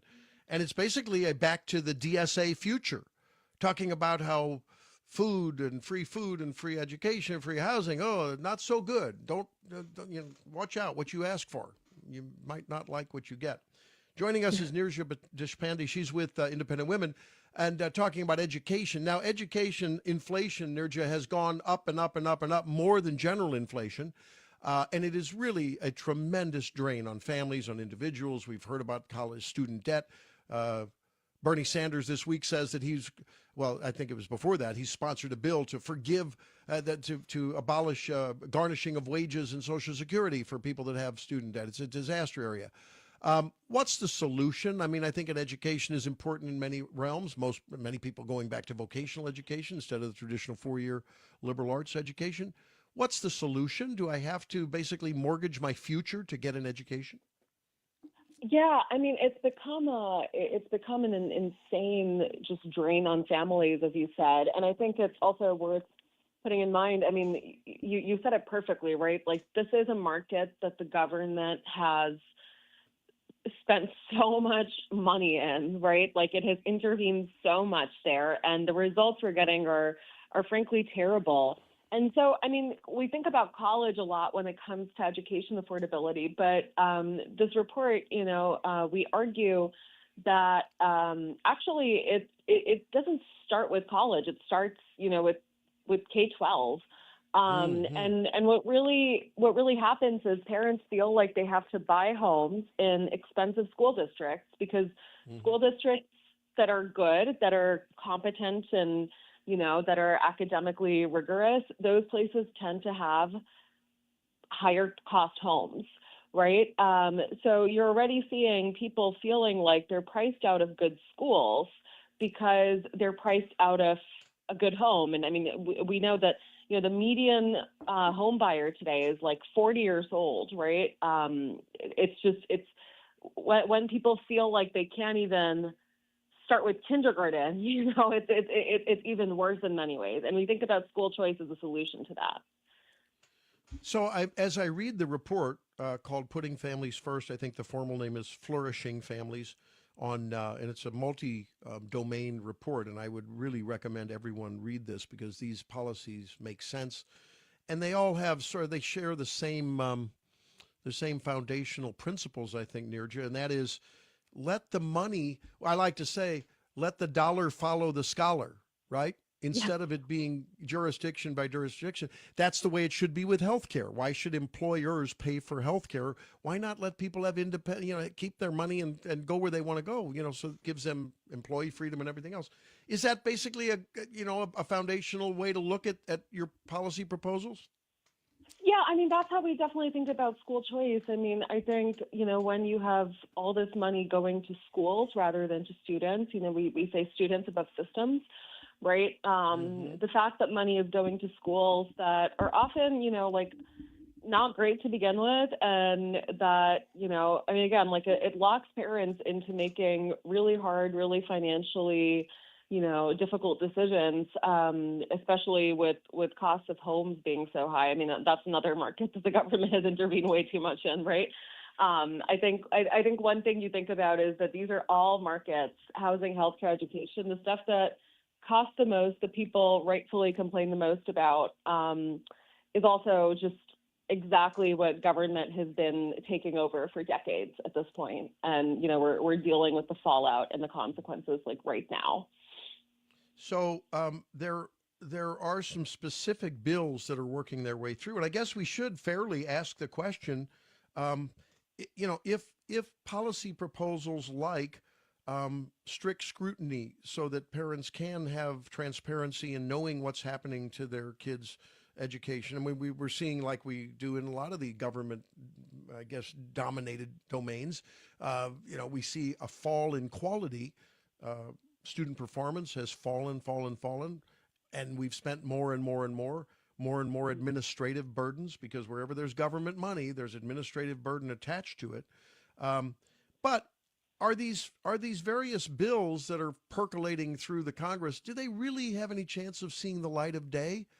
And if not, what should listeners to the Tobler Show do? Yeah, I mean, I think when it comes to K-12 education, fortunately, it's not super dependent on the federal government. I mean, I think it's really dependent state to state. So, I mean, I think there are certain states, at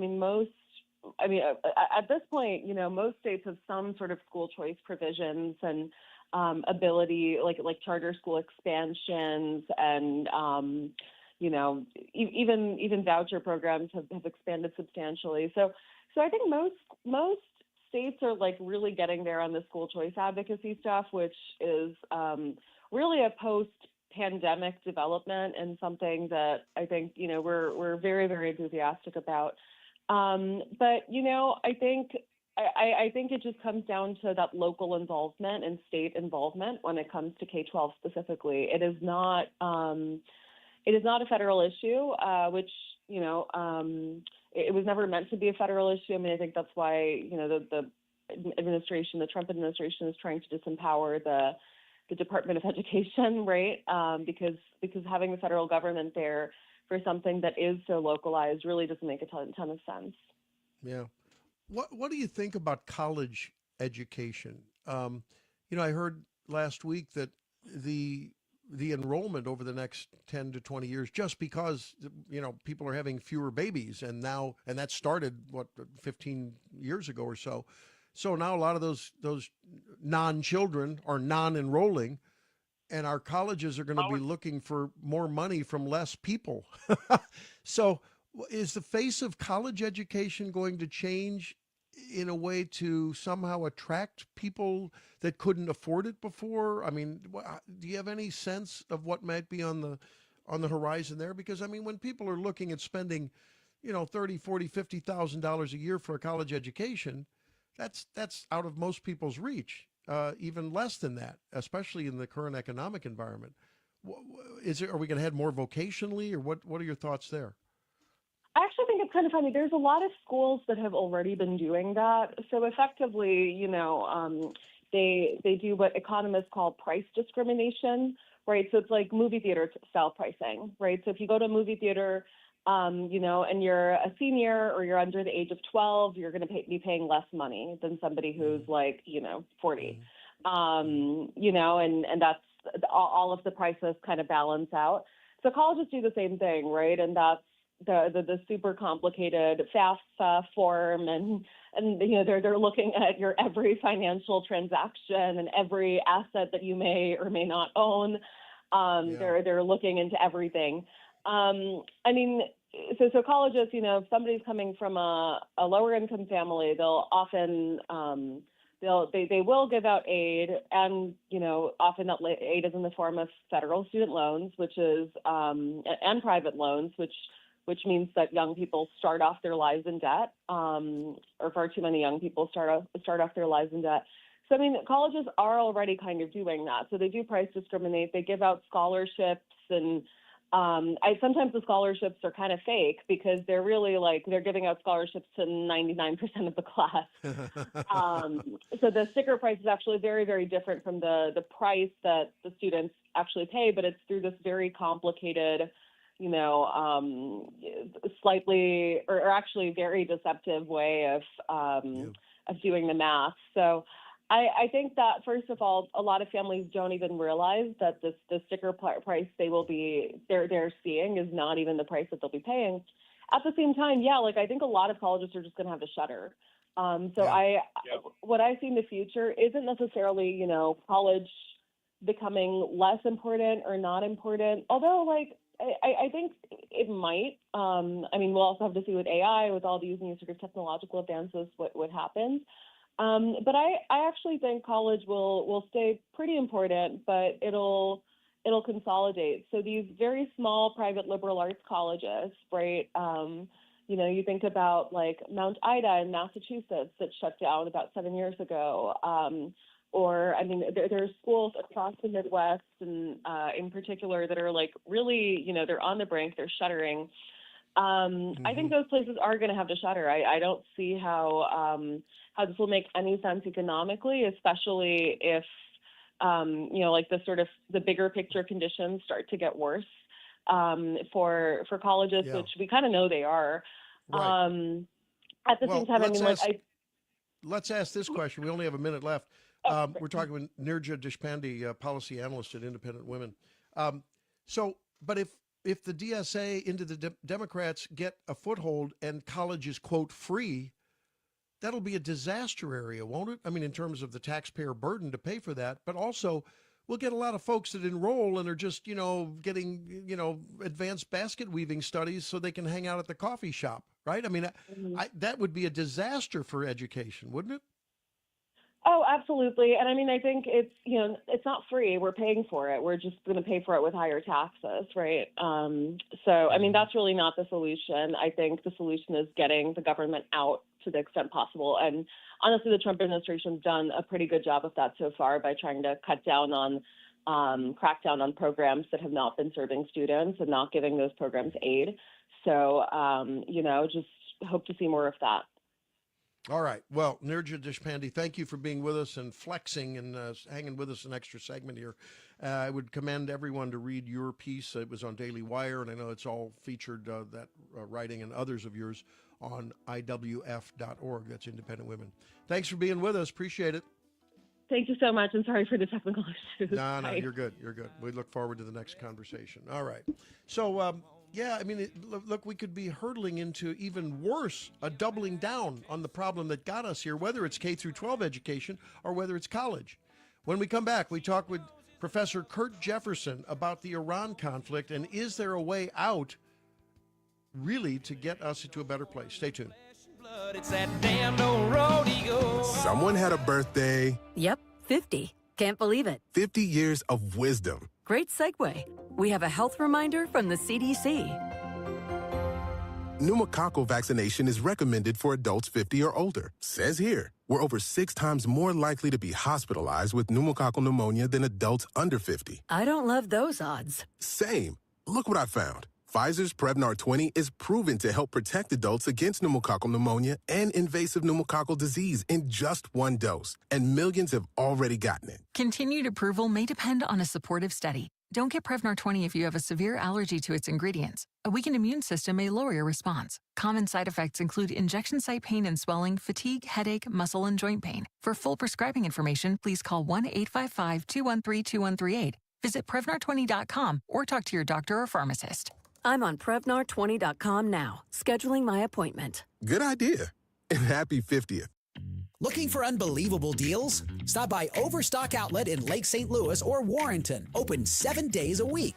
Discover big savings on a huge variety of merchandise with no hassle. Just great prices. Visit us in Lake St. Louis on Highway N or in Warrenton on Boones Lake. Check out our Facebook page at Overstock Outlet Lake St. Louis.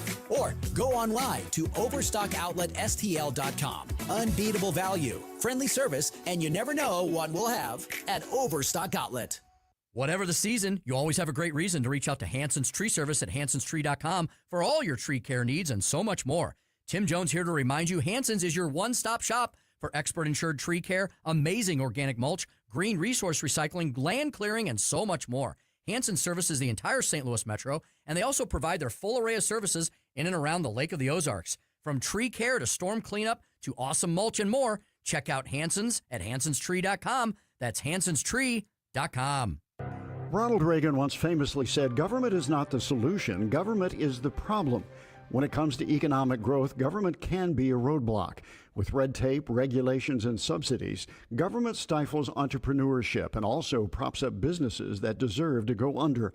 Unlike government, free markets encourage risk-taking, freedom to succeed or fail. Governments shouldn't be picking winners and losers, the market should. Free markets benefit the business owner and the customer by encouraging competition.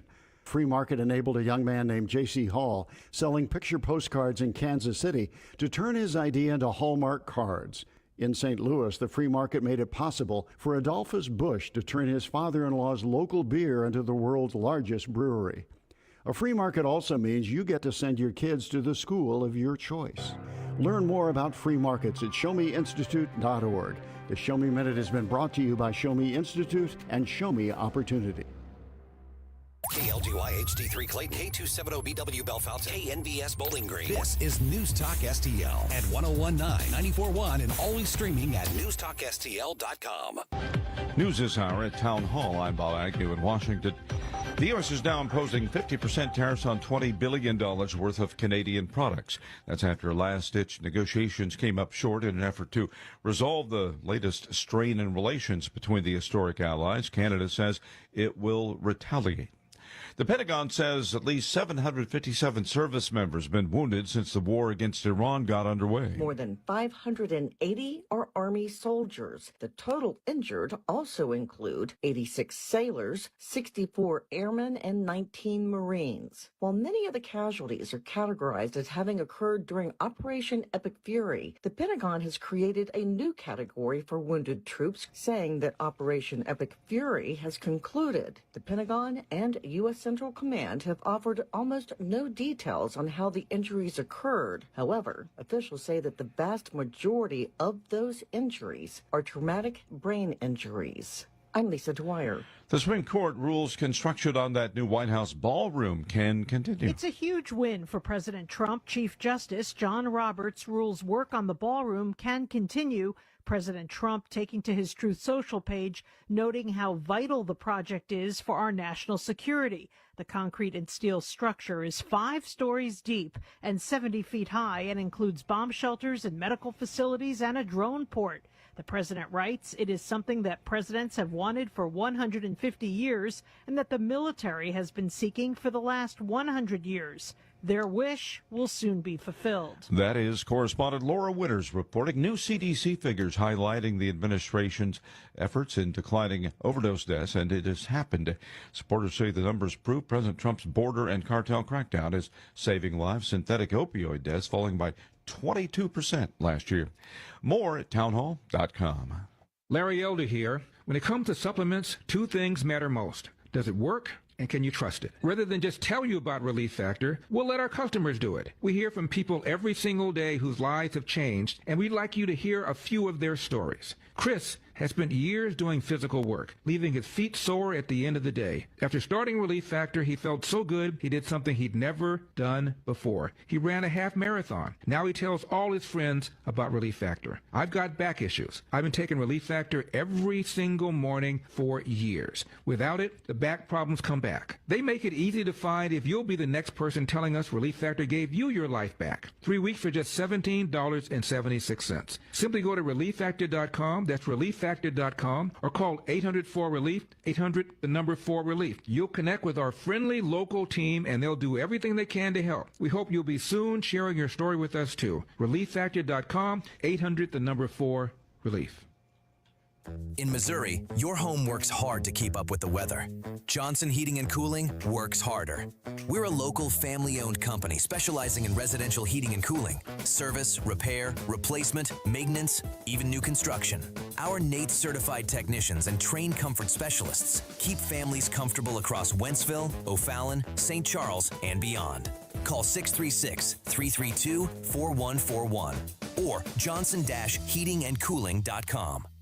JC's Wayback Machine. He was in Terms of Endearment, the Purple Rose of Cairo. He's currently portraying Ronald Reagan, and this week's A-List Interview of the Week, Jeff Daniels, was also in Dumb and Dumber. I could say a lot of things, but I guess I'll just start with, you're not right. Plus, it's back to school with a bunch of songs about the end of summer ritual. All brought to you by the Weber Automotive Group. It's JC's Wayback Machine. Every Saturday night, 6 to 9 on News Talk STL. Hey, it's Vic Porcelli. We're sitting here with our great friend, Chris Cooper. Hi, Chris. What's going on, Vic? How are you? I hear you wrote another book. This one's an e-book. Is that right? The Business Owner's Playbook for Financial Clarity. So it is a great book for entrepreneurs. It's a very short guide. Give people, business owners, the ability to understand key questions that are important, such as succession planning, legacy planning, getting the IRS out of our pockets, right? Because do you like paying taxes? I do not. I don't think anybody likes paying taxes, right? That just makes sense. And then always talking about protection. And then the other thing from a business owner perspective, what is the biggest asset a business owner has? Probably their business itself, right? We need to make sure we understand what the value of that business is as well. So this new book, I'm sure, is incredibly expensive, right? How much? No, it's a free resource. Oh, it's free. We provide guidance, we provide education, because we want to make sure people feel educated and understanding, because sometimes you don't know what questions to ask, and we need to make sure we help arm people with information to ask the right question. Reach out to Chris and Stacy today at SerenityWealthNow.com. Investment advice offered through Fortis Capital Advisors, LLC. This hour, the Randy Tobler Show, brought to you by Advanced Dentistry Now. Doctors Dan Cusimano and Dr. Megan Dwyer. 636-978-0226 or visit them on the web at advanceddentistrynow.com.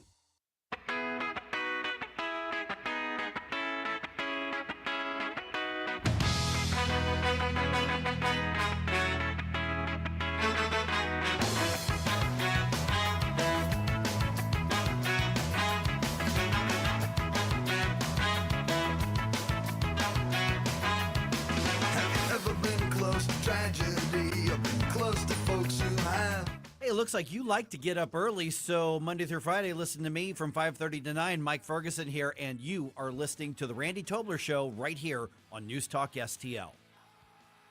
Said he's also looking to restart talks with North Korean leader Kim Jong-un. Are you expecting to meet with him later this year? Yeah, I will be. And provided an intelligence estimate on how many nukes North Korea has. He has 57 very powerful nuclear weapons. To deal with threats from North Korea and China right now, the U.S. Navy does not have an aircraft carrier in the Pacific. Brett? And Lucas, President Trump was supposed to... Well, the only thing that was missing from that report was, after we do not have an aircraft carrier in the, was bum, bum, bum. What does that mean? Sounded pretty dire to me, with China always looking for opportunities to dominate the world. Well, as we talk about foreign policy and things all the way from Iran to Ukraine to the Indo-Pacific, oh my gosh, we've got a lot of things to talk about with Professor Kurt Jefferson, who joins us now. And, of course, Kurt's a great friend of the show and our historian of record and our author of The Wars of Israel. So we talk a lot about, from that historical perspective, and trying to make sense of what's sometimes nonsensical. Kurt, welcome into the program. Thank you, Dr. Tobler. Greetings from the Bluegrass State and Louisville, Kentucky. Yes. Well, first of all, we got to talk about, before we get into the foreign policy matters, and I mean, this economic D-Day that now seems to be the new warfighter. Maybe he should join the Department of Offensive Defense. I don't know what is, or Economic Defense is Scott Bessent. He's now the warfighter. You haven't heard peep from Pete Hegseth. What is this about? Did you tell me, did I understand that Rand Paul visited Fort Knox? He didn't pull a Menendez and walk away with any gold bars, did he?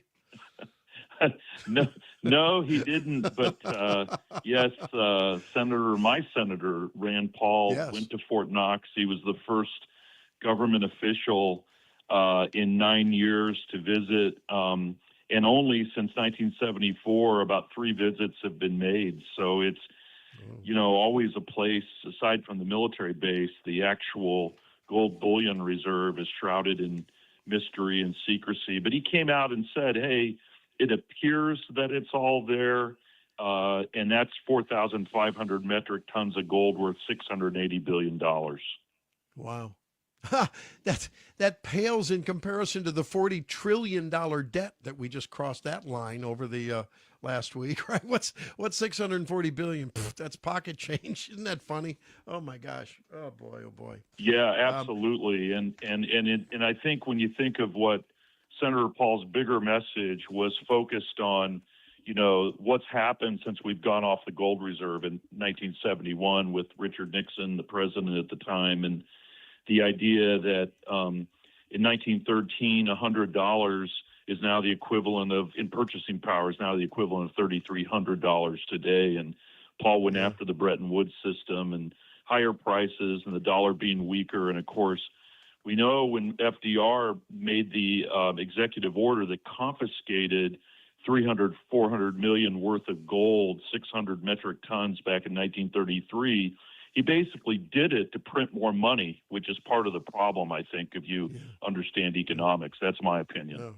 Yeah, and we talked with Dave Hebert earlier about that. I mean, the government's gotten out of control with its spending and of course, taxing to fuel that. And, the rest is, unfortunately, bad economic history. Talking with Professor Kurt Jefferson, Professor of Global Leadership at Spalding University. Well, let's talk a little bit about currency. And I recall that in the recent past, China and Russia were bargaining in their own, doing business in their own currencies. All that top talks and undercurrent talks about, how long will the U.S. dollar be the reserve currency of the world and, denting that. So how does that relate to our ability to enforce an economic sanction, according to the president and Scott Bessent, that the world has never seen before? How enforceable is that when it seems like countries are pretty sly at doing end arounds to our sanctions policy, Kurt? Yeah, I think it's a good question, Randy. I think it is always a give and take, a push and pull. But I think you have to look at this in terms of our history economically, we are, as Americans, I've studied European politics and European history for decades, and at least Europeans, with all their shortcomings and so forth, and even the socialism that you see in a lot of those countries, or statist type of systems, they tend to look backwards and try to avoid, in many respects, making the mistakes of the past. Americans don't like to do that. We tend to pride ourselves in looking forward. But, I've been thinking a lot about, for example, if we think about our great-grandparents or our grandparents' generation of either, I think of my great-grandfather who was born in the period of the long depression of 1873 to 79. I mean, this is a 65-month contraction of the U.S. economy, longer than the Great Depression in many respects. Now, the Great Depression was bad and probably the worst depression in our history, but this one went for 65 months. And both the depressions of 1873 to 79, and then there was a small panic in 1893, were due to expansion of railway economic activity. So I liken it to what happened in Nigeria in 1973 when they found oil. Immediately, the Western states jumped in and overheated the economy, and they had too few goods and too many dollars chasing too few goods. And what happens? You get inflation. Well, let's jump forward to today and talk about Iran a little bit. I think the problem, it's not a problem, but the issue that Secretary Bessent and President Trump are going to have to deal with is if one pulls out my Wars of Israel book and looks back to the summer of 2024, just 2 years ago, here we had Iran sitting on $53 billion in cash outside of Iran, in banks outside of Iran. The IRGC had their own business and oil profits of $4.9 billion in largely in banks outside of Iran. The Quds Force, which is a force that was set up by the Ayatollah Khomeini during the war with Iraq and Saddam Hussein in the 80s to go eventually after Jerusalem, has its own profits from its own oil businesses of $12 billion. This was all just 24 months ago, Randy. So even though, yes, they're getting hit hard with sanctions, that money was stored away somewhere. My guess it's in Chinese banks and vaults underground somewhere in Iran or China. And so it's not like there isn't some reserve there that they can return to if they have to.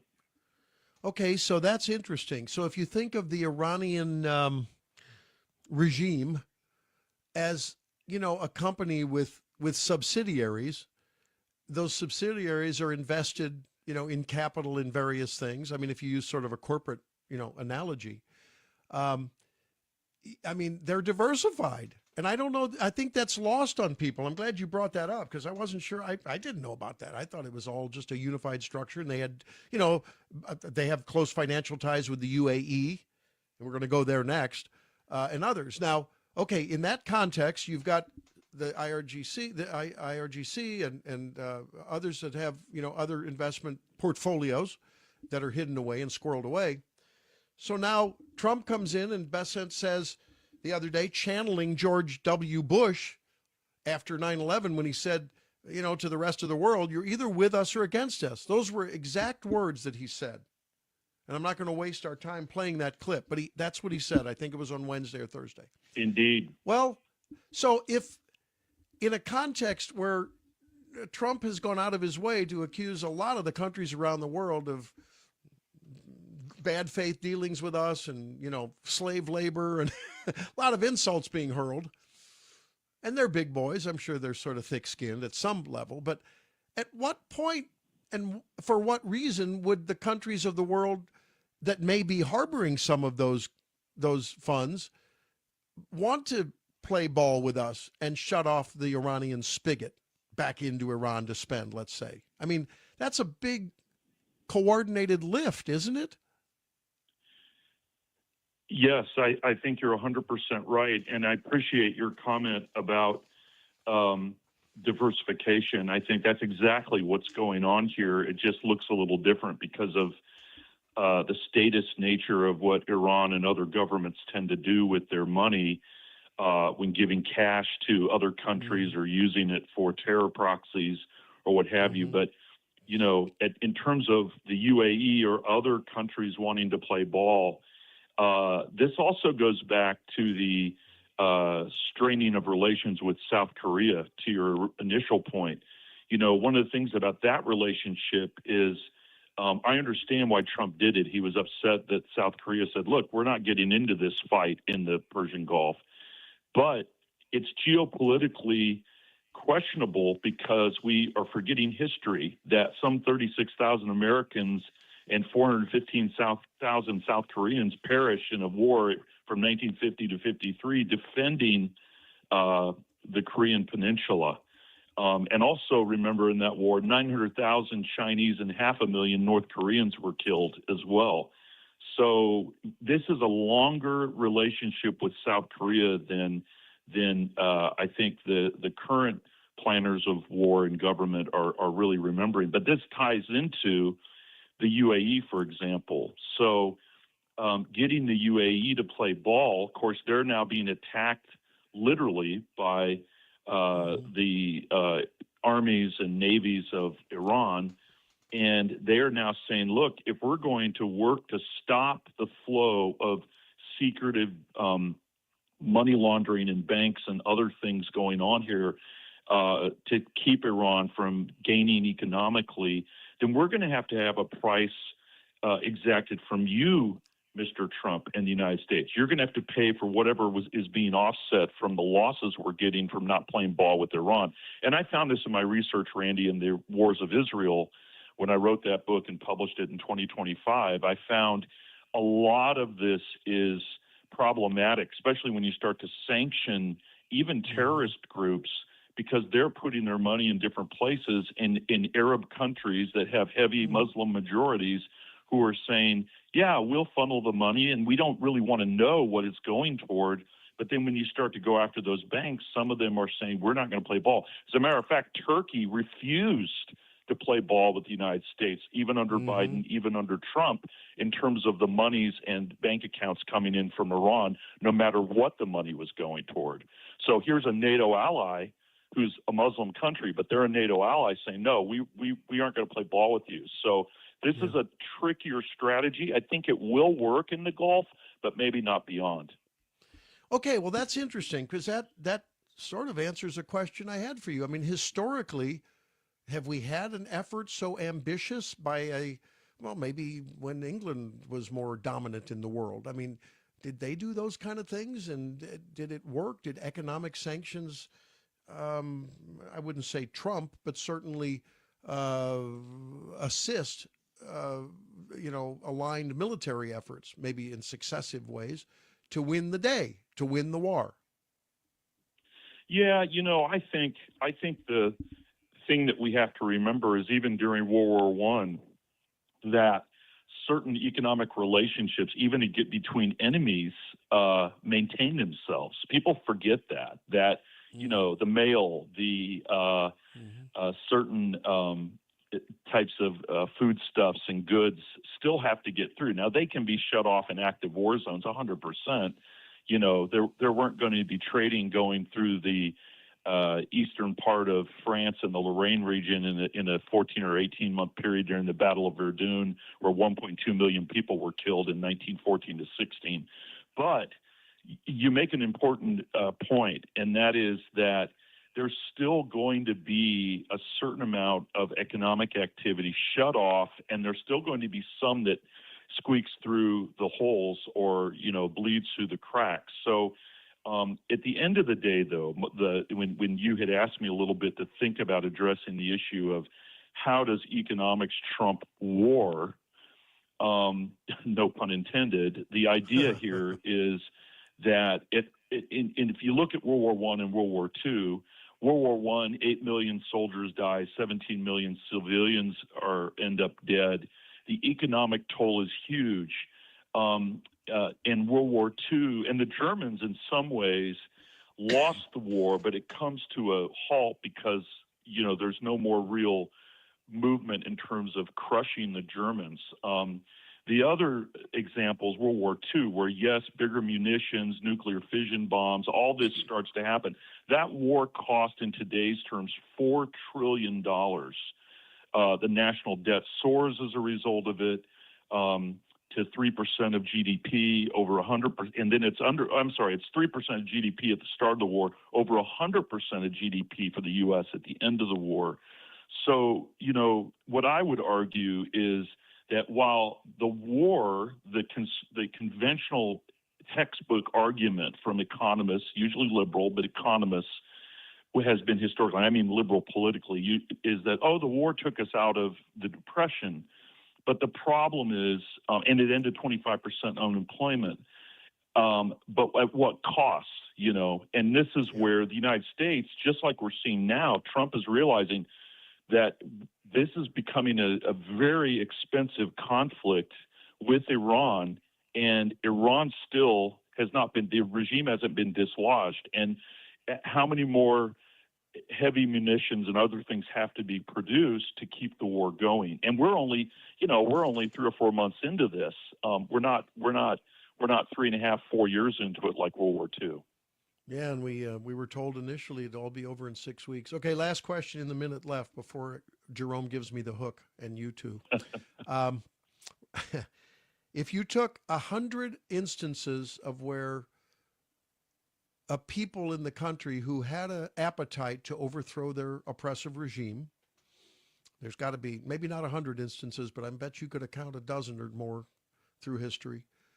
And an outside force brought economic pressure to bear, and those people who had an appetite for rebellion were oppressed, and inflation was, 90%, and, they couldn't get food, and on and on and on, brownouts one after another. How many times do those people finally cry uncle and say, we're with the regime, we can't take it anymore? And how many times do those people say, now we hit the streets and it's time to revolt and take back our country?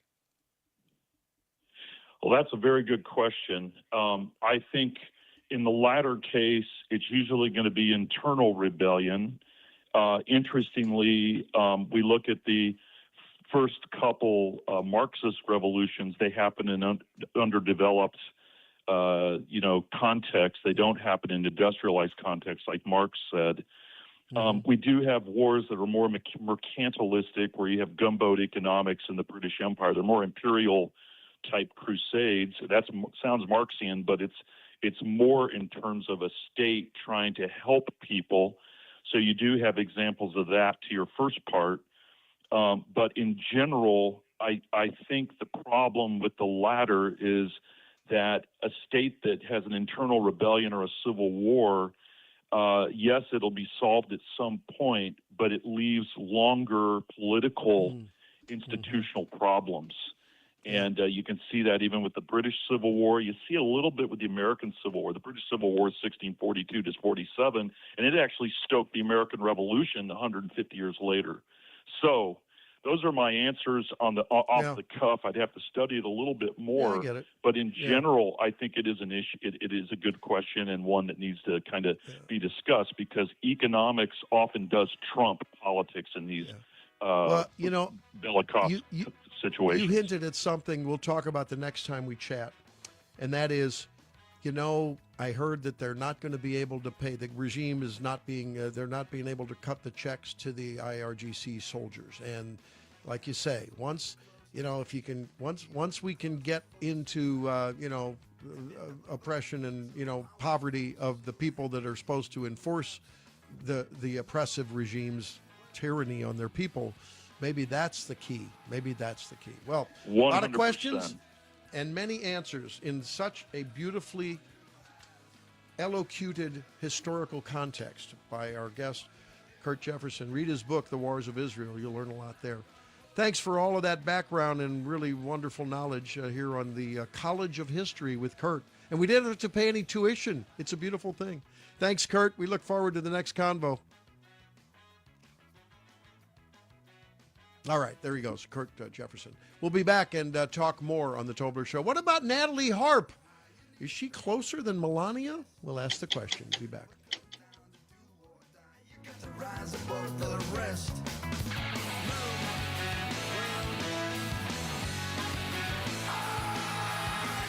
Doctor, can these people be cured?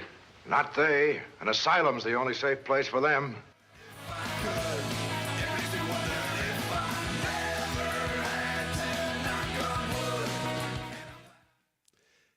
Hey, so we're on their journey to freedom with my dental implant, moving along, progressing well, beautiful checkup, post-implant placement.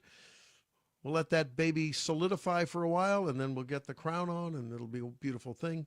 I just love the progression of the way things are done so beautifully, so professionally, so caringly about the pain involved and trying to make sure that everything progresses without any pain while you go through the dental procedures. And at my preferred dentist of record, and that is Advanced Dentistry of St. Charles. So many of my friends and family see Dr. Cusimano or Dr. Dwyer there.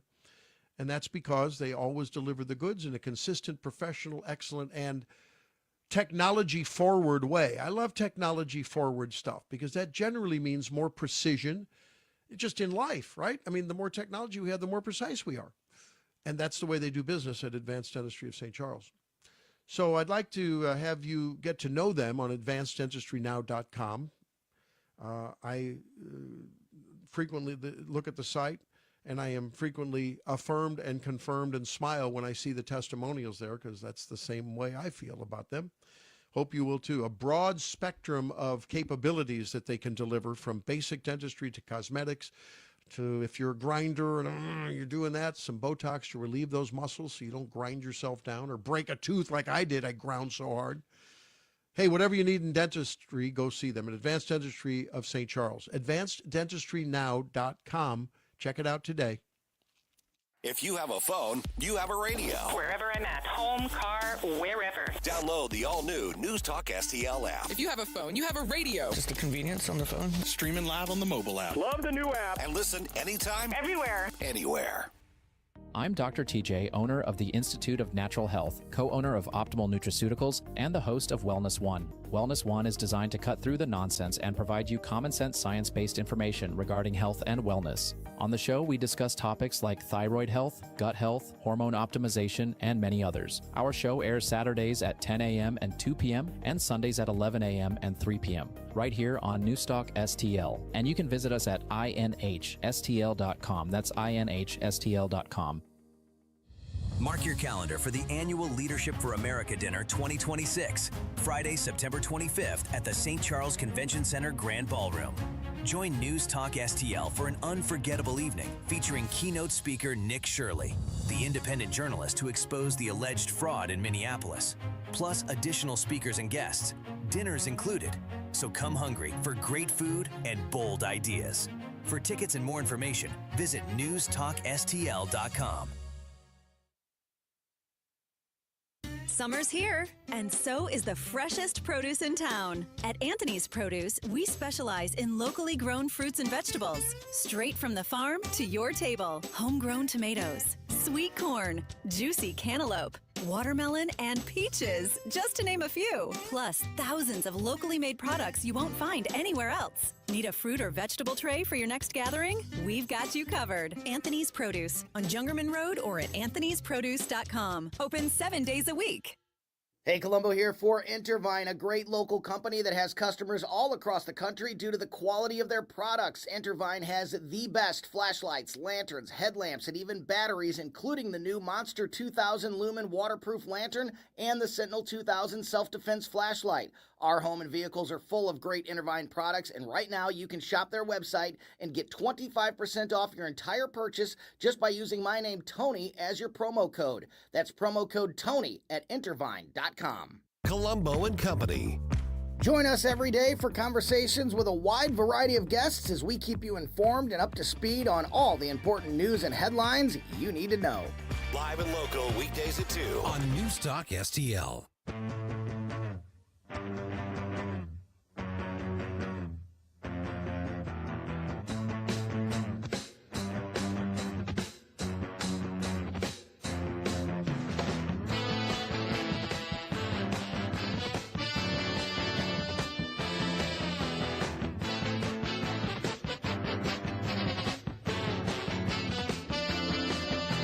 A little piece of trivia from Larry Connor's USA.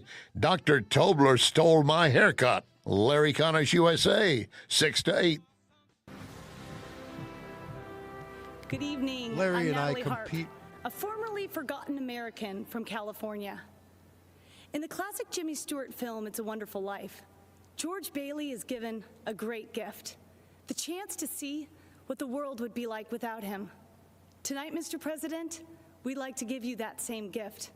Because without you, we'd all be living in Pottersville, sold out to a crooked Mr., or I should say, a crooked Mrs. Potter, with no hope of escape except death itself. I should know, because I wouldn't be alive today if it wasn't for you. All right.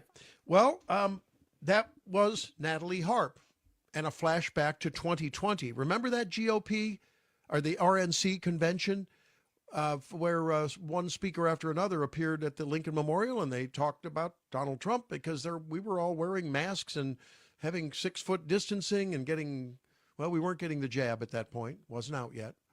But it was an eerie time, wasn't it? But it was very effective, I think, sort of a virtual convention. And yeah, I mean, she attributes Donald Trump's during that his first administration freeing up those experimental drugs that were really in the pipeline, weren't fully approved yet. But hey, when you've got a deadly cancer, why not try it? Why not make it available? What do you have to lose? A very common sense approach. And I think it's been a beautiful thing. Not that those drugs hadn't been studied and had promise, but they just hadn't gone through the formal process. And she had a bone cancer, if I'm not mistaken. So of course but Trump, she's very loyal to Donald Trump. Well, she was all over the news this week when John Ossoff, the erstwhile presidential candidate in 28 and a senator in Georgia, was on the stump and basically said, hey, well, intimating that there's something going on the stump, something going on between Natalie Harp and Donald Trump. He intimated that and brought her back into the fold. And many have said, hey, that's off limits. Come on. We don't need to go there. Well, wait a minute. She was on him on that. When they took him off of Air Force One, she was with him on the cargo plane. And, Marco Rubio and the reporters were left back on Air Force One that allegedly, according to Israeli intelligence, which could not be confirmed by the CIA, by the way. But who's going to take a chance? So the Secret Service said, nah, we're going to pull that switcheroo. But anyway, John Ossoff said that. Natalie Harp, and is there a relationship going on? What is this? Is she a sycophant or more for Donald Trump? Meanwhile, we hadn't seen much of Melania, and the soap opera drama went on and on and on. Some of the letters that were in Michael Wolff's book about Donald Trump, an expose that the New York Times reporters have claimed to have seen, have some pretty interesting things. I want things to be right, to always be right between us, one line. And others, I could not have parted with you to anyone less worthy. She quotes Jane Austen in another part of those letters. And, some have said, man, this gal who is really the gateway to the president in terms of access has too much power. And I've heard it said, I heard a Democrat legislator the other day say that she doesn't have a security clearance, but yet obviously she's in on all these meetings, or at least many of them, with world officials. Yeah, she probably should have a security clearance, shouldn't she? I mean, irrespective of any personal obsession she has with Donald Trump. This guy is, Donald Trump, if there's one thing that we can say about him, he expects loyalty. I think if there's one thing we can say as an observation about Donald Trump is he's not a two-way street loyalist. True? Jerome, true? Very true. Man, he'll throw you under the bus sooner than a rabbit running across the road that you happen to roll over. I mean, forget about it. You're done. And I think that that's something that troubles me. And again, the boss never owes anyone a job. But boy, he drops you like a hot potato unless you're 150% loyal to him. Or should we make that 1,000% loyal to him?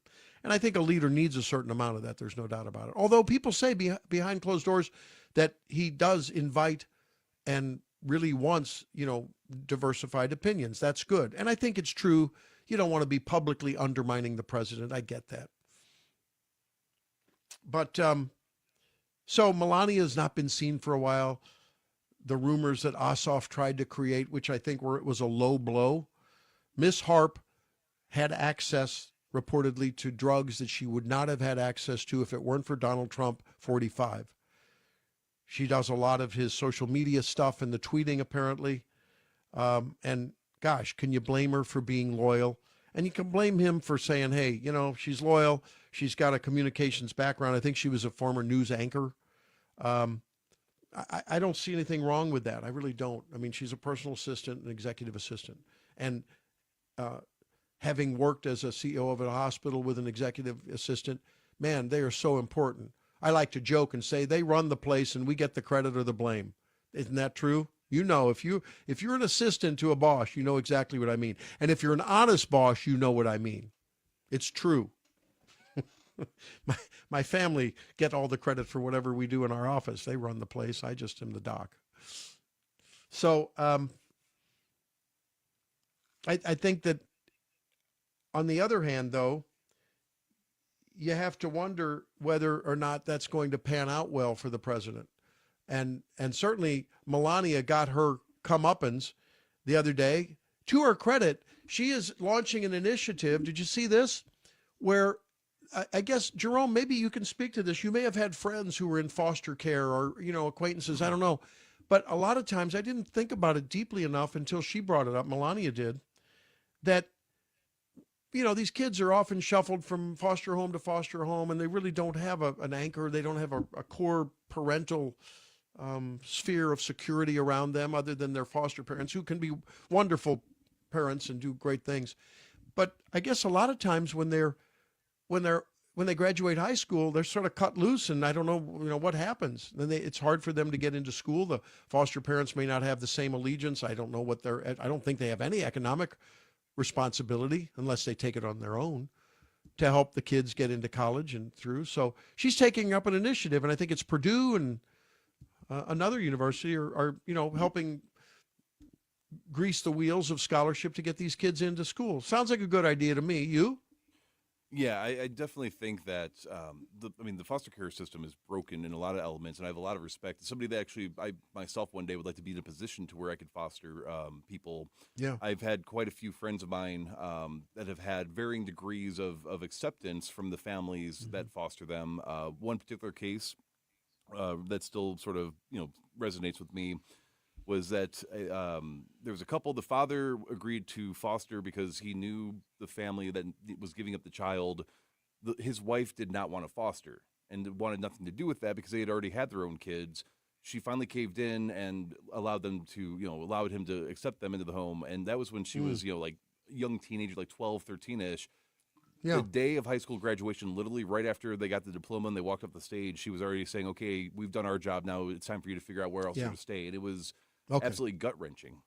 Yeah, and that's exactly the scenario that Melania was addressing the other day. It's called the Fostering the Future Initiative, and good for her. I mean, she worked on little kids with, Just Be or whatever what was that thing? Just great initiatives for kids, and I think that's a beautiful thing. But it was so rich when she and the president walked up to the podium.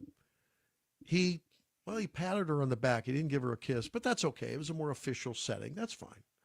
And then he goes and sits down in one of the audience, in the front seat, of course. And Melania steps up. Remember the context. There's been this swirling about, Natalie and Trump have something going on. This 35-year-old gal, and Melania's 56.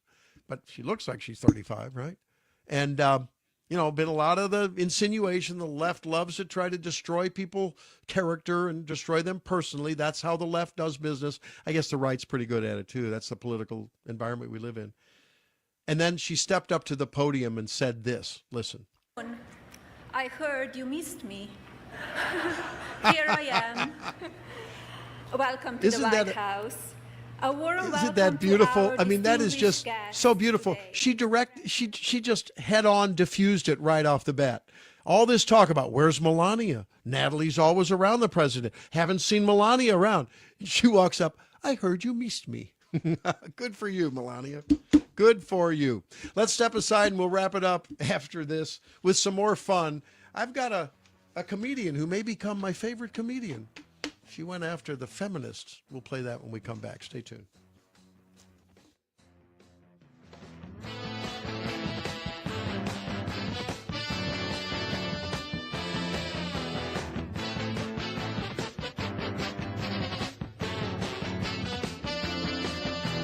Randy Tobler. It's my favorite show in the entire world. This is News Talk STL. Searching for something to say. This is what's happening. President Trump says it is happening soon because if it doesn't, people in Iran will die. They are radical and crazy, and they're bloodthirsty savages, but they are not stupid. 101.9 and 94.1. Number one for conservative talk. News Talk STL. Oh, Adam, you are so romantic. And I love the kitchen you found with all these great crumbs. Yeah, baby. Only the finest crumbs in the kitchen for my favorite aunt. Oh, no. It's the pest control company again with those green wheels. They always kill the mood. This is Derek, the owner of All Solutions Pest Control. Give us a call today at 636-486-7888. We'd love to help you out. Learn more about our special $67 offer. You can visit us online at allsolutionspestcontrol.com. If a pest-free home is your goal, call All Solutions Pest Control. Calling all patriots. Join the St. Louis County Republicans for the annual Lincoln Reagan Day Dinner, Saturday, September 19th at River City Casino. Our keynote speaker, Newsmax personality, Rob Carson. Enjoy a full night of fun and information alongside state and local officials and candidates. It's an evening you won't want to miss. Dinner and program, just $75. For tickets, email reneeartman@hotmail.com or call 314-398-6667. At Body of Health, we're a small but mighty family operation with big ambitions for your health. I'm Helene Tobler, and I'm jazzed about how our MRI-grade body composition analyzer is putting personalized health and wellness on steroids. It helps me and Dr. Tobler, that's my husband, refine the advice we give to help you feel better and live longer. Body of Health, trusted, discerning, affordable health care the way it ought to be. Learn more at bodyofhealth.com. That's bodyofhealth.com. Dive into adventure with Great American Divers. We're your local veteran-owned scuba center offering PADI certification courses, equipment repairs, and dive travel opportunities. From beginners to experts, we got you covered. Kids can join our SEAL Team classes, and we even host pool parties. Our experienced staff is passionate about teaching, and we're the only center in the area with our own indoor heated pool. Great American Divers on Central School Road in St. Charles. Visit greatamericandivers.com. Great American Divers, where adventure runs deep. There's an old way to get ready for college, and there's a snooze way. Parents spend thousands of dollars on tuition, books, laptops, and everything their student needs to succeed. But one of the most important investments is often overlooked. Sleep. A college student who sleeps well is more alert, more focused, and better prepared for the challenges ahead. At Snooze Mattress Company, we use advanced pressure mapping technology to help match every student to the right sleep system. Give them an advantage they'll use every single night. When you sleep better, everything gets better. Are you struggling with life's pressures? The Flot Line has answers. Join host Rick Hughes for biblical principles and learn how to build a spiritual flot line in your soul. Discover God's plan for your life. Sunday mornings at 9:30 on News Talk STL. I'm retired and worried about the cost of food, medicine, and rent. BenefitsCheckup.org connected me to an extra $1,000 a month. Best of all, it's free. Visit BenefitsCheckup.org today. Supported by the U.S. Administration for Community Living. This hour, The Randy Tobler Show, brought to you by Advanced Dentistry Now. Doctors Dan Cusimano and Dr. Megan Dwyer. 636-978-0226. Or visit them on the web at advanceddentistrynow.com.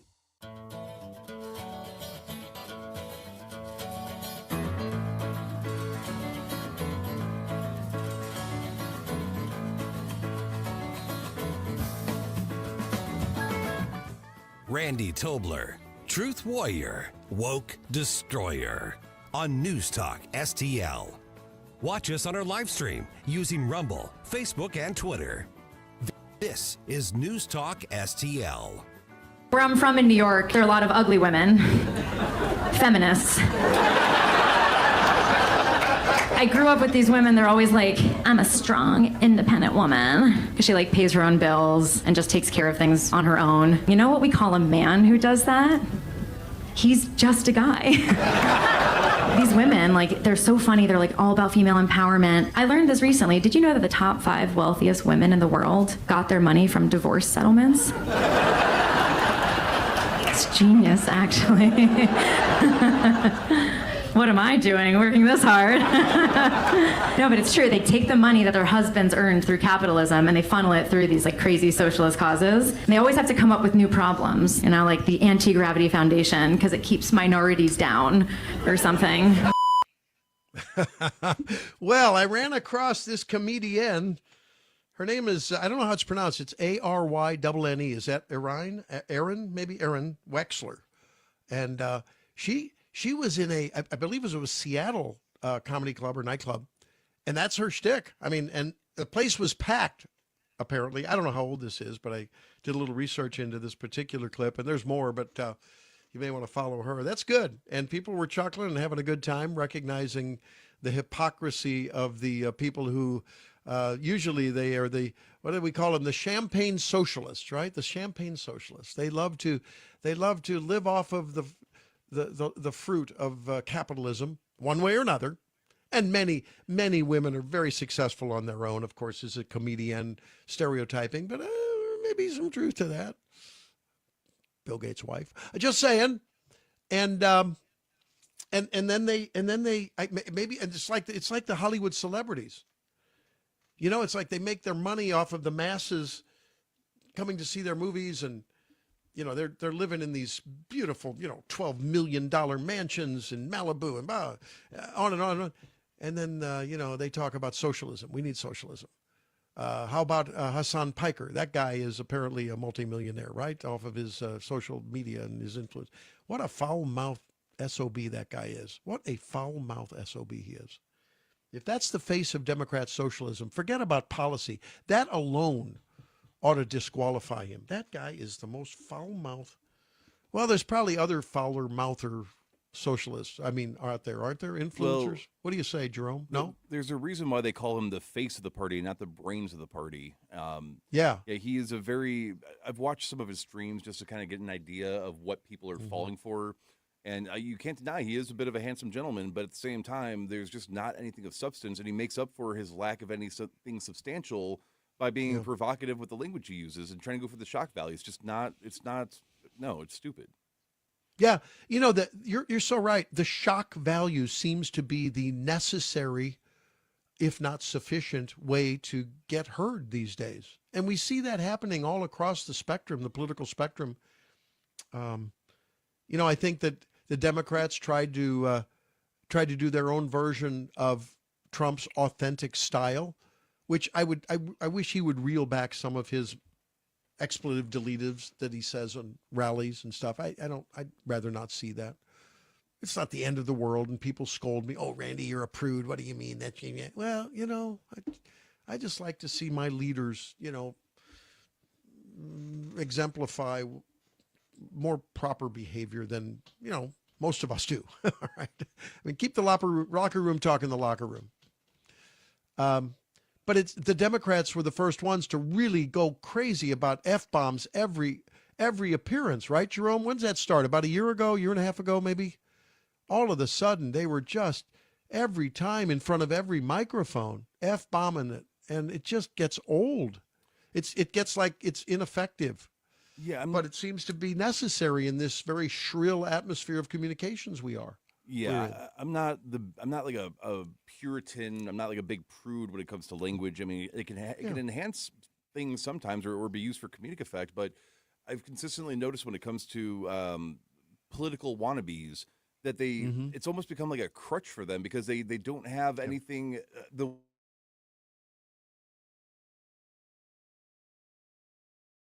to really re-demonstrate the emphasis that they want there to be put on something, and then you combine it with how loud they get. I don't think I've ever heard somebody on the Democratic side pushing any of their ideologies that was not yelling and screaming and ranting and raving like a maniac, because they have to go for that emotional appeal. They can't lay out the facts based on logic and understanding.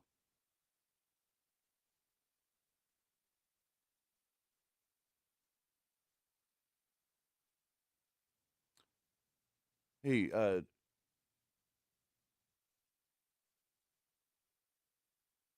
Hey, Doc, we can't hear you if you're talking.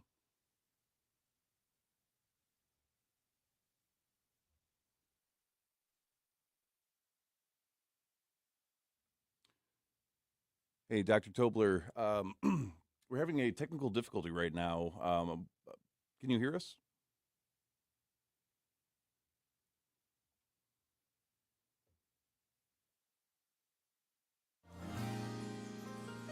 In the beauty of the lilies, Christ was born across the sea with a glory in his bosom that transfigures you and me, as he died to make men holy. Turn it down. Well, I don't know what happened. Did I get in trouble because did Hassan Piker got you? Did Hassan go after me? I'm sorry. I don't know what happened, man. I'm on a roll here. I was talking about Senator Schmidt golfing with Scotty Scheffler, and I don't know about you, but I get really intimidated when I'm around. I don't care where I'm around. If I'm in the operating room with a world-class surgeon, or if I'm on the radio with Jerome or Mike or Vic or Ken or Larry or Chris or Tim or any of our folks, Susie. Oh my gosh, when Mike Ferguson's on and Susie's on, and I get so intimidated. You know what I mean? When you're with great people, how would it be to golf with Scotty Scheffler? And Eric Schmidt said, well, I don't normally get too nervous, but I was a little concerned because the cameras are rolling. He hits a 285 drive right down the middle. He said, I got it down the middle and got it pretty far, so I was happy. But I don't know. I'd rather see people do great things in positions of leadership and lead that way and set examples and aspirational hopes for those of us that follow them than thinking they can drop more F-bombs than the next guy. I don't know. That's just me. So I don't know. We'll have to see tomorrow. Look, this week to set up what we're going to be talking about next week. I think it's this economic crunch that the administration hopes to hold on the rest of the world, and by way of if you're not with us with our crunch on Iran, you're against us. We talked a lot about that today and what it means, how it can be enforced. I'm afraid there's going to be more short-term pain for us at the gas pump and maybe beyond, because those things ripple through to our distribution networks. We'll be unpacking that along with other things next week on the show. If you didn't get a chance to hear the show, make sure that you tune into the podcast. Jerome will have that up a little bit later because we talked with our economic expert, Dave Hebert, and of course, Kurt Jefferson this hour. We talked a little bit about education as well last hour.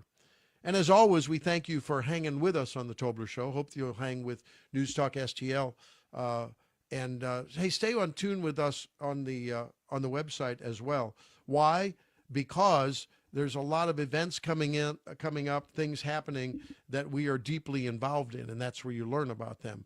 Nick Shirley will be in on September 25th in the Leadership for America dinner. Don't miss that. We didn't get to that. A California chief of staff accused him of having a small organ, and the chief of staff of the California legislature accused Nick Shirley of that. I'm sure he'll be talking about that on September 25th, and so many other events coming up. The 19th is the St. Louis County Lincoln Reagan Day dinner too. Hey, thanks for being with me this time. For our Jerome and Lauren, who's hanging out as well, we will see you next time, and have a great week. With a glory in his bosom that transfigures you and me, as he died to make men holy.